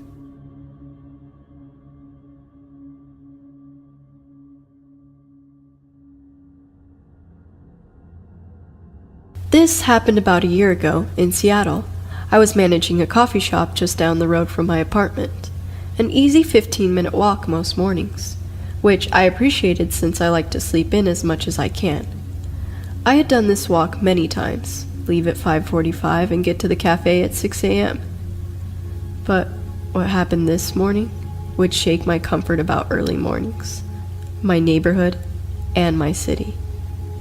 Because I would sleep in so close to when I would have to leave, the walk to work would usually be the thing to wake me up. I stepped off the steps of my apartment building and maybe took 5 steps before feeling extremely uncomfortable. A man had just crossed the street and was walking towards me. Something in my body told me not to make eye contact with him. But just as passing, I couldn't resist and looked into his eyes. His eyes were piercing and my heart started to race. To the best of my abilities to describe him, he was at least 6 feet, wearing all black, a hoodie pulled over his head. But his eyes are what haunt me to this day. I wasn't sure if he was African American because his skin was black, and there were large white circles around his eyes, almost as if he had painted black onto his face, which I am certain to be the case. With that one glance, I knew something was wrong. I walked quickly and crossed the street to the other side. I glanced back and he was standing at the foot of the stairs of my apartment building. Certainly he had seen me come out of there. At this point, I was about a block away from him, hiding behind a tree in the doorway of another apartment building, calling my boyfriend over and over. I watched as he looked at my building for what felt like an hour, and proceeded down the sidewalk the opposite way I was walking. I was shaken and relieved. I was thinking about all the things I would have done, running to the police station that was 2 blocks away, calling the security guard I knew was working in the building I worked. All of these different things came to mind. I continued to walk down the block, but felt the urge to take a glance behind me, and thankfully I did. I couldn't see the man walking on the block. He surely would have still been on. I wasn't sure what to make of it until I saw him, on the same block as me, across the street, coming closer. I started to run and he matched my pace. I ran the 2 blocks to the police station, and he was gone. I went in and made a report and called the owner of the cafe to come get me. It took a while before I felt comfortable walking to work alone. Even alone, I couldn't listen to music or anything, always aware of my surroundings. Thankfully, I have never had another encounter with this man. So, weird creepy dude on 12th Ave, let's not ever meet again.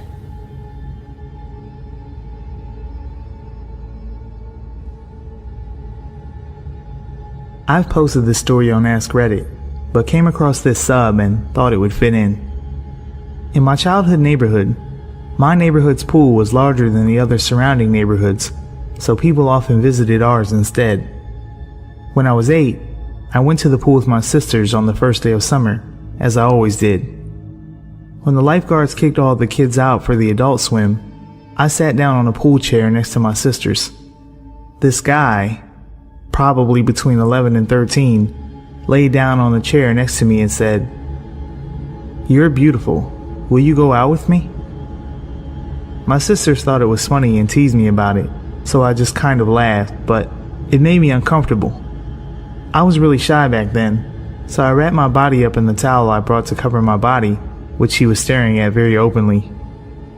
He introduced himself as Chris and kept trying to talk to me, and I was too shy to tell him to go away, so I let him keep the conversation going. Even though it made me uncomfortable, I soon forgot about it, until I went back to the pool next time. There he was, telling me how pretty I was, petting my hair, asking me to go out with him, and introducing me to his disabled grandmother, who brought him to the pool. Anyway, one day this girl came up to me and asked me if Chris was bothering me. I lied and said that I didn't really care, and she rolled her eyes and joked about how he used to ask her out too, and that she was glad he'd found someone else to pine over. The girl, Elizabeth, started hanging out with me when I went to the pool, which was almost every day since I was allowed to go by myself if I wanted. She explained to me that she and Chris were good friends from a different neighborhood, but came to our pool because it was bigger and had more room for his grandmother to work on physical therapy for her legs. We became great friends and laughed about how Chris was always following us around and asking me out. One day, I noticed that Chris followed me all the way back to my house and tried to hide behind a mailbox when I turned around. As funny as that sounds, I didn't think it was funny back then and rushed back into my house. I began to notice that he was getting more aggressive and annoyed with me for refusing to date him. He started asking me to go on walks with him through the park and brought his grandmother so I didn't feel like I could say no. He would take me into the woods or behind the jungle gym, out of sight from his grandmother, and make creepy comments about my body and touch my cheek while telling me how pretty I was. He'd pet my hair and try to bounce the curls, like stretching out a spring and watching it curl up again. His grandmother would offer to let me sit on her lap during these walks while she controlled her wheelchair, which made me feel really uncomfortable because I didn't know her well, and being a stupid, ignorant 8-year-old, I thought her atrophied legs were a little gross.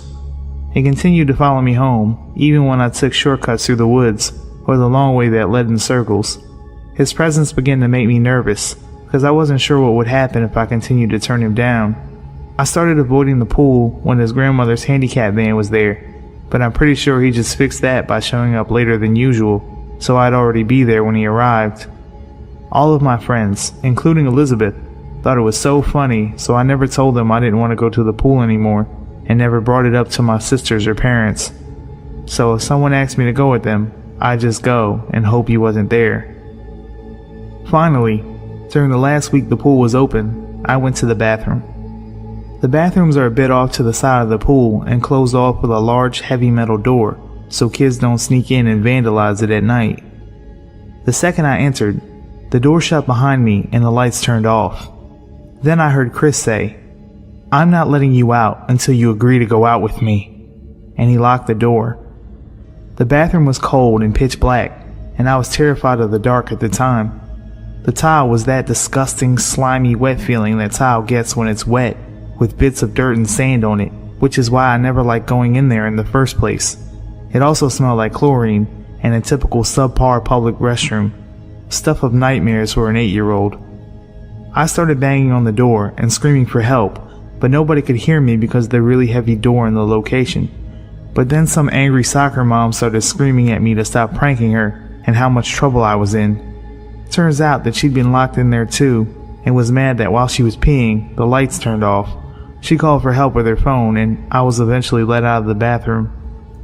Being 8, I didn't think much about it, but now I realize how creepy the whole situation was. I should have told someone the first time he followed me home, and it never occurred to me to just stop going to the pool. The lifeguard stopped allowing people from other neighborhoods due to an unrelated series of break-ins, and I'd heard that he was banned from the pool for locking me and the mom in the bathroom. But the next summer, I saw a boy who looked just like Chris but taller and with blonde streaks dyed into his hair. It might have been his brother or a spot-on look-alike, but I never went to that pool again after that, and I never met Chris or Elizabeth again.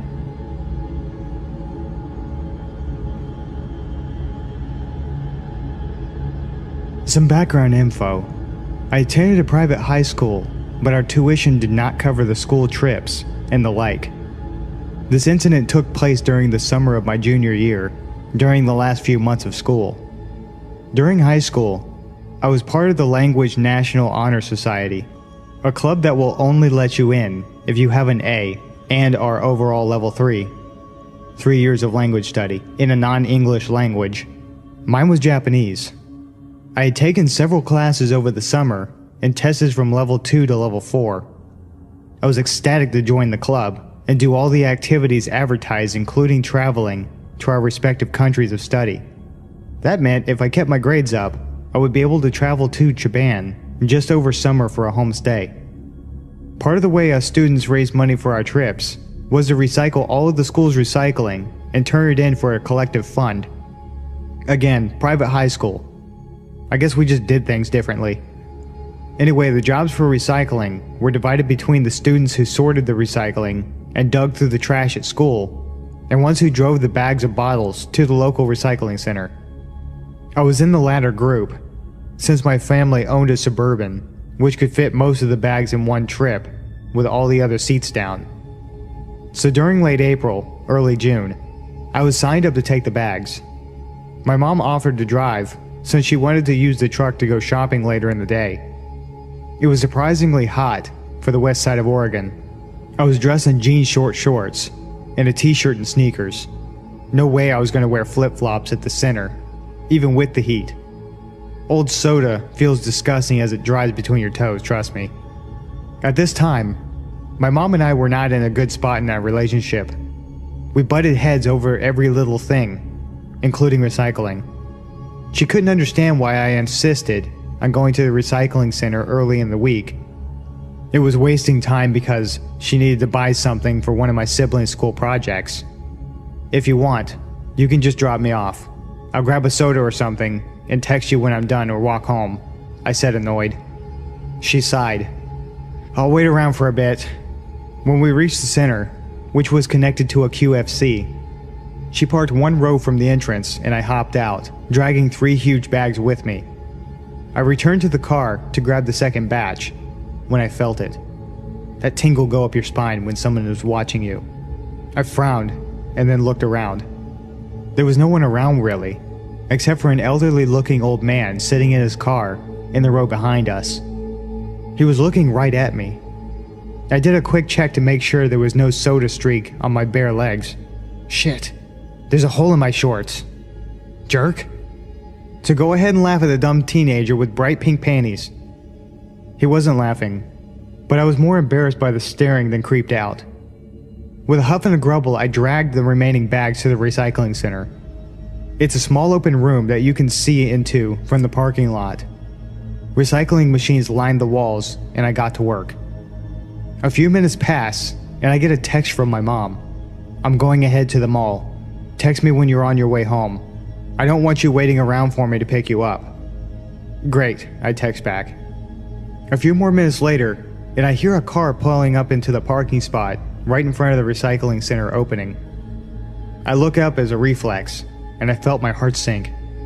It's the old man from before. The tingle down my spine is made of ice this time, settling in my gut. This was not okay. The man was watching me. Even if he was waiting for somebody, why not remain in his original spot? Why pull up in front and park instead of driving closer to the grocery store entrance? Still, I try to ignore it. That is, until I hear a creak of door hinges. My head snaps up, and I see the man has opened his door and has one leg sticking out. I text my mom, "Can you come back?" She asks why. There's this guy watching me and is creeping me out. Just go tell one of the employees if he's really bothering you. You're young. I'm sure you can outrun them anyways. Yeah, thanks, Mom.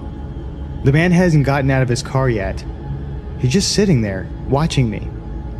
Watching me stand there with my phone in my hand. That's when I noticed a very rhythmic movement of one of his arms. Hell no. Abandoning my bottles and walking out of the recycling center and heading towards the entrance of the QFC. As I pass the car, I can't help but look, just to make sure I'm right. And lo and behold, the man is sitting there half out of his car watching me. He's exposed and pleasuring himself. That sight makes my lip curl in disgust. I hurry into the QFC and tell the first employee I see what's going on. She just says, "Oh, that's gross," and walks away. Yeah, fuck you too, lady. I feel gross. Violated almost. It makes my skin crawl, but I'm too nervous to go back out of the store again. I linger by the doors, like a creep myself. Nervous. After about 5 minutes, another employee, a man this time, comes up to me and asks if I'm lost, and reminds me that there's no loitering in the store. I have no choice but to go back out again. Thankfully, the man is gone. I finish the recycling, turn in the receipt for cash, buy the damn soda and walk home. I never saw that man again, and opted for sorting bottles at the school instead of taking them to the recycling center. On the plus side, my relationship with my mother has gotten a lot better since. The downside, it wasn't the last, or even the most extreme creepy encounter I've experienced.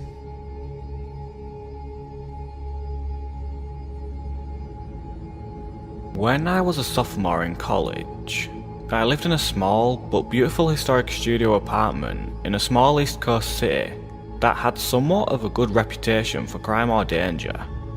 However, the neighbourhood I lived in was usually considered one of the good neighbourhoods. It was close to the city's university, and was mostly students living there, especially on the street my building was on. My building was a huge 4-story townhouse, if you can really call it that. It was really a mansion as a whole, built in 1895. The architecture was really awesome.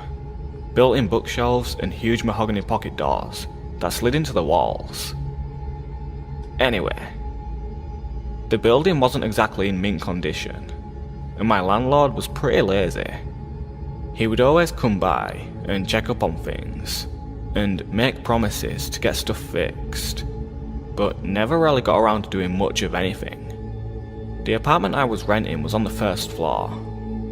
My front door was immediately on the left as you walk into the building's door from the street. This door, the building's front door, which from the street opened to a small lobby area with only one door in it, mine, and a staircase to the other apartments upstairs, was huge and heavy and was never locked. In fact, you couldn't lock it. And in fact, it didn't even close all the way. So basically, the door to my apartment was open to the street. I asked my landlord countless times to please do something about the front door, but he never did anything. Well, one night, I was getting home from work and it was very late, about 3:45 AM. I worked as a pizza delivery driver at a place that was open really late every night. And I was just sitting on my couch watching a little TV before I went to bed.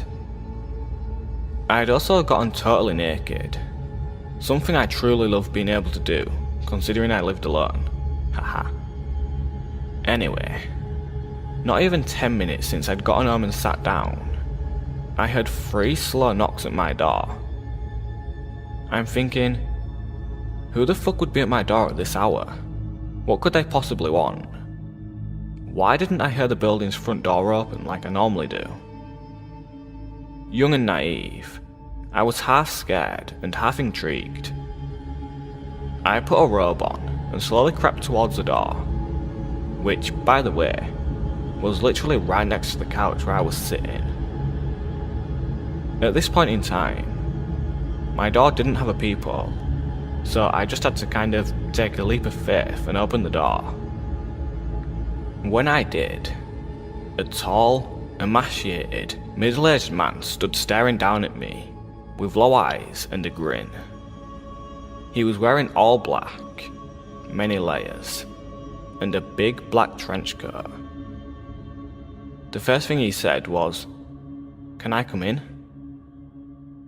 With the door barely open, I got a deep pit in my stomach and just went, no man, what's up? He just stared into my eyes for a second, clearly disappointed, and then said, "I've seen you around," and started to grin again. The pit in my stomach had evolved into a churning sensation, and I was starting to get nauseous. "Yeah, I've been watching you, and I like the way you look," he said. "So you gay? Bisexual?" I was just like, "I dunno, but it's late and I'm going to bed. Bye." He kind of nodded and lingered for a second, as did I, watching to make sure I saw him leave the building. Once he did, I closed the door, locked it, and stood with my hand still on the knob for a good minute at least. After I snapped out of my shock, I ran over to my couch and pushed it up against the door. I ended up sleeping on the couch that night, even though it was right there. It just made me feel safer, like I could hear if something happened. Well, nothing happened that night. It wasn't until about a week later, on one of my nights off from work, that I was sitting around my apartment winding down by myself after I had a few friends over drinking and smoking a little bit, as college kids will do. All of a sudden, I heard a weird rattling noise coming from across the room, so I turned off the music I was playing, to find out that it was coming from none other than my front doorknob. I looked at it for a second, and saw that both the knob and the top lock were jiggling. Someone was trying to get in. Like a deer in headlights, I was frozen, staring at the things wiggle and shake, until I started to see the top lock actually budge and start to turn. I leapt up from my chair and sawed to the door, grabbing tightly on the lock, forcefully twisting it back to being locked.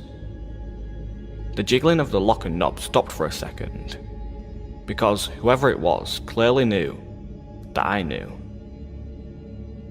It was only a second though, because they started struggling again, and I had to use all my might to keep it still.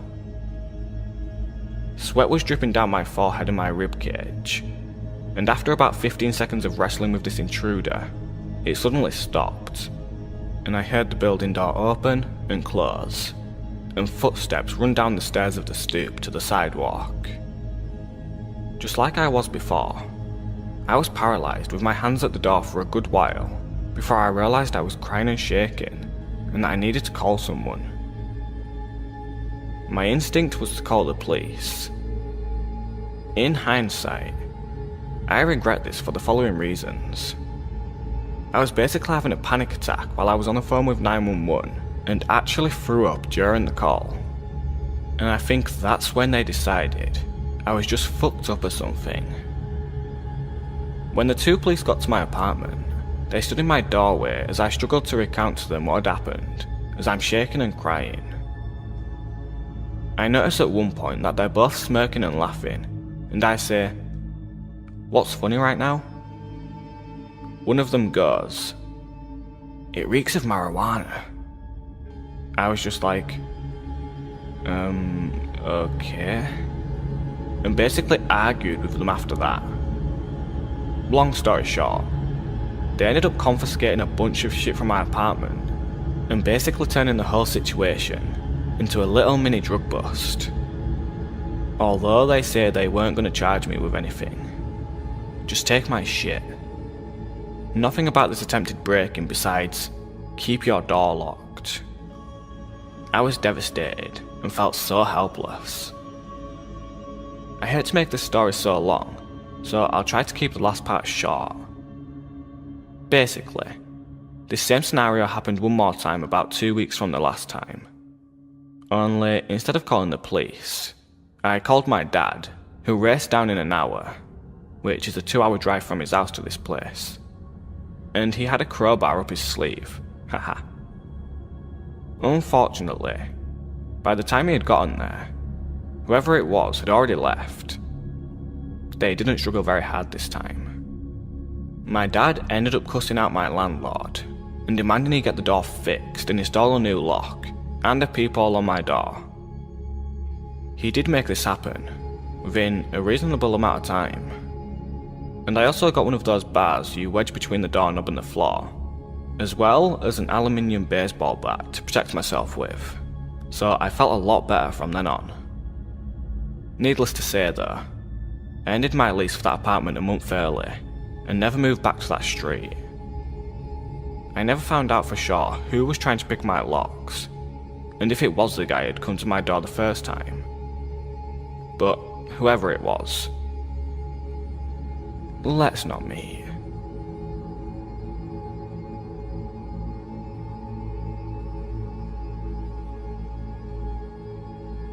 When I was a sophomore in college, I lived in a small but beautiful historic studio apartment in a small East Coast city that had somewhat of a reputation for crime and danger. However, the neighborhood I lived in was usually considered one of the good neighborhoods. It was close to the city's university and was mostly students living there, especially on the street my building was on. My building was a huge 4-story townhouse, if you can really call it that. It was really a mansion as a whole, built in 1895. The architecture was really awesome. Built-in bookshelves and huge mahogany pocket doors that slid into the walls. Anyway, the building wasn't exactly in mint condition and my landlord was pretty lazy. He would always come by and check up on things and make promises to get stuff fixed, but never really got around to doing much of anything. The apartment I was renting was on the first floor. My front door immediately on the left as you walked in the building's door to the street. This door, the building's front door, which from the street opened to a small lobby area with only one door in it, mine, and a staircase to the other apartments upstairs was huge and heavy and never locked. In fact, you couldn't lock it, and in fact, it didn't even close all the way. So basically, the door to my apartment was open to the street. I asked my landlord countless times to please do something about the front door, but he never did anything. Well, one night I was getting home from work and it was very late, about 3:45 a.m. I worked as a pizza delivery driver at a place that was open really late every night. And I was just sitting on my couch watching a little TV before I went to bed. I had also gotten totally naked, something I truly loved being able to do considering I lived alone. Anyway, not 10 minutes since I'd gotten home and sat down, I hear 3 slow knocks at my door. I'm thinking, who the fuck would be at my door at this hour? What could they possibly want? Why didn't I hear the building's front door open like I normally do? Young and naive, I was half scared and half intrigued. I put a robe on and slowly crept towards the door, which by the way was literally right next to the couch where I was sitting. At this point in time, my door didn't have a peephole, so I just had to kind of take a leap of faith and open the door. And when I did, a tall, emaciated, middle-aged man stood staring down at me with low eyes and a grin. He was wearing all black, many layers, and a big black trench coat. The first thing he said was, "Can I come in?" With the door barely open, I got a deep pit in my stomach and just went, no man, what's up?" He just stared into my eyes for a second, clearly disappointed, and then said, "I've seen you around," and started to grin again. The pit in my stomach had evolved into a churning sensation and I was starting to get nauseous. "Yeah, I've been watching you, and I like the way you look," he said. "So you gay? Bisexual?" I was just like, "I don't know, but it's late and I'm going to bed. Bye." He kind of nodded and lingered for a second, as did I, watching to make sure I saw him leave the building. And once I did, I closed the door, locked it, and stood with my hands still on the knob for a good minute at least. After I snapped out of my shock, I ran over to my couch and pushed it up against the door. I ended up sleeping on the couch that night, even though it was right there. It just made me feel safer, like I could hear if something happened. Well, nothing happened that night. It wasn't until about a week later, on one of my nights off from work, that I was sitting around my apartment winding down by myself after I had had some friends over drinking and smoking a little bit, as college kids will do. All of a sudden, I hear a weird rattling noise coming from across the room, so I turn off the music I was playing to find out that it was coming from none other than my front doorknob. I looked at it for a second and saw that both the knob and the top lock were jiggling. Someone was trying to get in. Like a deer in headlights, I was frozen staring at the things wiggle and shake until I started to see the top lock actually budge and start to turn. I leapt up from my chair and soared to the door, grabbing tightly on the lock and forcefully twisting it back to being locked. The jingling of the lock and knob stopped for a second because whoever it was clearly knew now that I knew. It was only a second though before they just started struggling again, and I had to use all my might just to keep it still. Sweat was dripping down my forehead and my rib cage, and after about 15 seconds of wrestling with this intruder, it suddenly stopped, and I heard the building door open and close, and footsteps run down the stairs of the stoop to the sidewalk.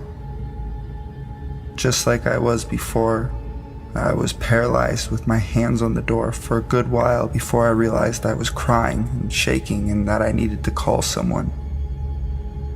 My instinct was to call the police, and in hindsight I regret this for the following reasons. I was having basically a panic attack while I was on the phone with 911 and actually threw up during the call. And I think that's when they decided I was just fucked up or something. When the two police got to my apartment, they stood in my doorway as I struggled to recount to them what had happened, as I'm shaking and crying. I noticed at one point they're both smirking and laughing, and I say, "What's funny right now?" And one of them goes, "It reeks of marijuana." I was just like, okay, and basically argued with them after that. Long story short, they ended up confiscating a bunch of my shit from my apartment and basically turning the whole situation into a little mini drug bust. Although they said they weren't going to charge me with anything, just take my shit. Nothing about this attempted break-in besides, keep your doors locked. I was devastated and felt so helpless. I hate to make this story so long, so I'll try to keep this last part short. Basically, this same scenario happened one more time about 2 weeks from the last time. Only instead of calling the police, I called my dad, who raced down in an hour, 2-hour drive from his place to this place, with a crowbar up his sleeve. Unfortunately, by the time he'd gotten there, whoever it was had already left. They didn't struggle very hard this time. My dad ended up cussing out my landlord and demanding he get the door fixed and install a new lock and a peephole on my door. He did make this happen within a reasonable amount of time, and I also got one of those bars you wedge between the doorknob and the floor, as well as an aluminum baseball bat to protect myself with, so I felt a lot better from then on. Needless to say though, I ended my lease for that apartment a month early and never moved back to that street. I never found out for sure who was trying to pick my locks and if it was the guy who would come to my door the first time, but whoever it was, let's not meet.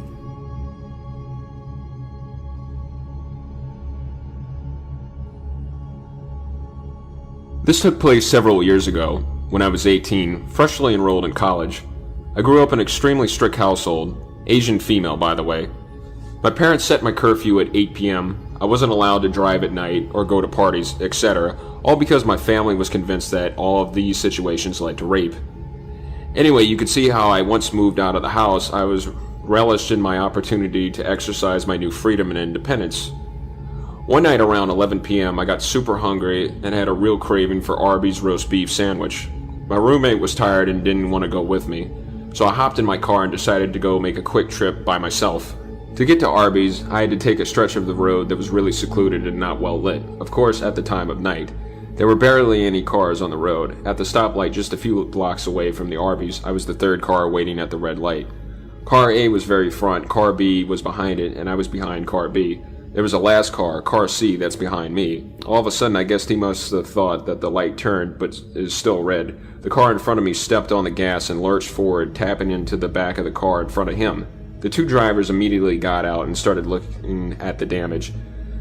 Neither of them were hurt, and there was little to no damage that I could see made to either car. I had no idea what to do in this situation. Again, I was a dumb 18-year-old, just got injected into the adult world, and I had never witnessed an accident of any kind before. Was I supposed to stick around as a witness or something? I wasn't sure, but I felt uneasy about the idea of getting out of my car in the middle of the night on a really isolated road to talk to two guys, especially when I didn't think they needed my intervention at all. Again, it was a super minor fender bender, and they were talking really civilly, though they didn't move their cars. So the light turned green. I decided to move over into the other lane and proceed on my way. Again, this may have been the wrong thing to do, but I didn't know any better. The car that had been behind me didn't like the fact that I was trying to leave. To this day, I have no idea what they were thinking. At the time, they must have thought I caused the accident or something. Anyway, as I shifted over into the other lane to leave, they started blasting their horns at me. I got super scared and proceeded down the road, past the green light. And car C, the one behind me, took off after me. What ensued was still the most terrifying experience I've ever had. The car, which I could dimly see had 2 male figures in front seat, followed me closely for quite a while, occasionally blasting their horns aggressively. They would speed up until they were just about to hit the back of my car when I was starting to get really freaked out, so started making random turns to lose them, or to see if they were really following me. They definitely were. I made 3 left turns and they were still on my tail. Eventually the car pulled over into the lane beside me and kept speeding and nudging into my lane, as if to cut me off or run me off the road. I was actually crying now and called my then boyfriend, telling him what was happening. I initially wanted to drive to his house, but then I realized I didn't want these psychos knowing where he lived. I tried to avoid making eye contact with the 2 men in the car beside me, and tried not to let them imitate me off the road. They kept blaring the horn, and then eventually the driver rolled down the window.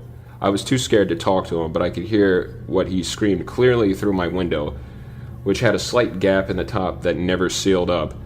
"We're gonna catch you, bitch, and I'm gonna rape your dumb ass." I think the guy next to him said something like, "Don't slow down" or something, but I couldn't hear it clearly over the rushing of the wind and the sounds of our cars accelerating.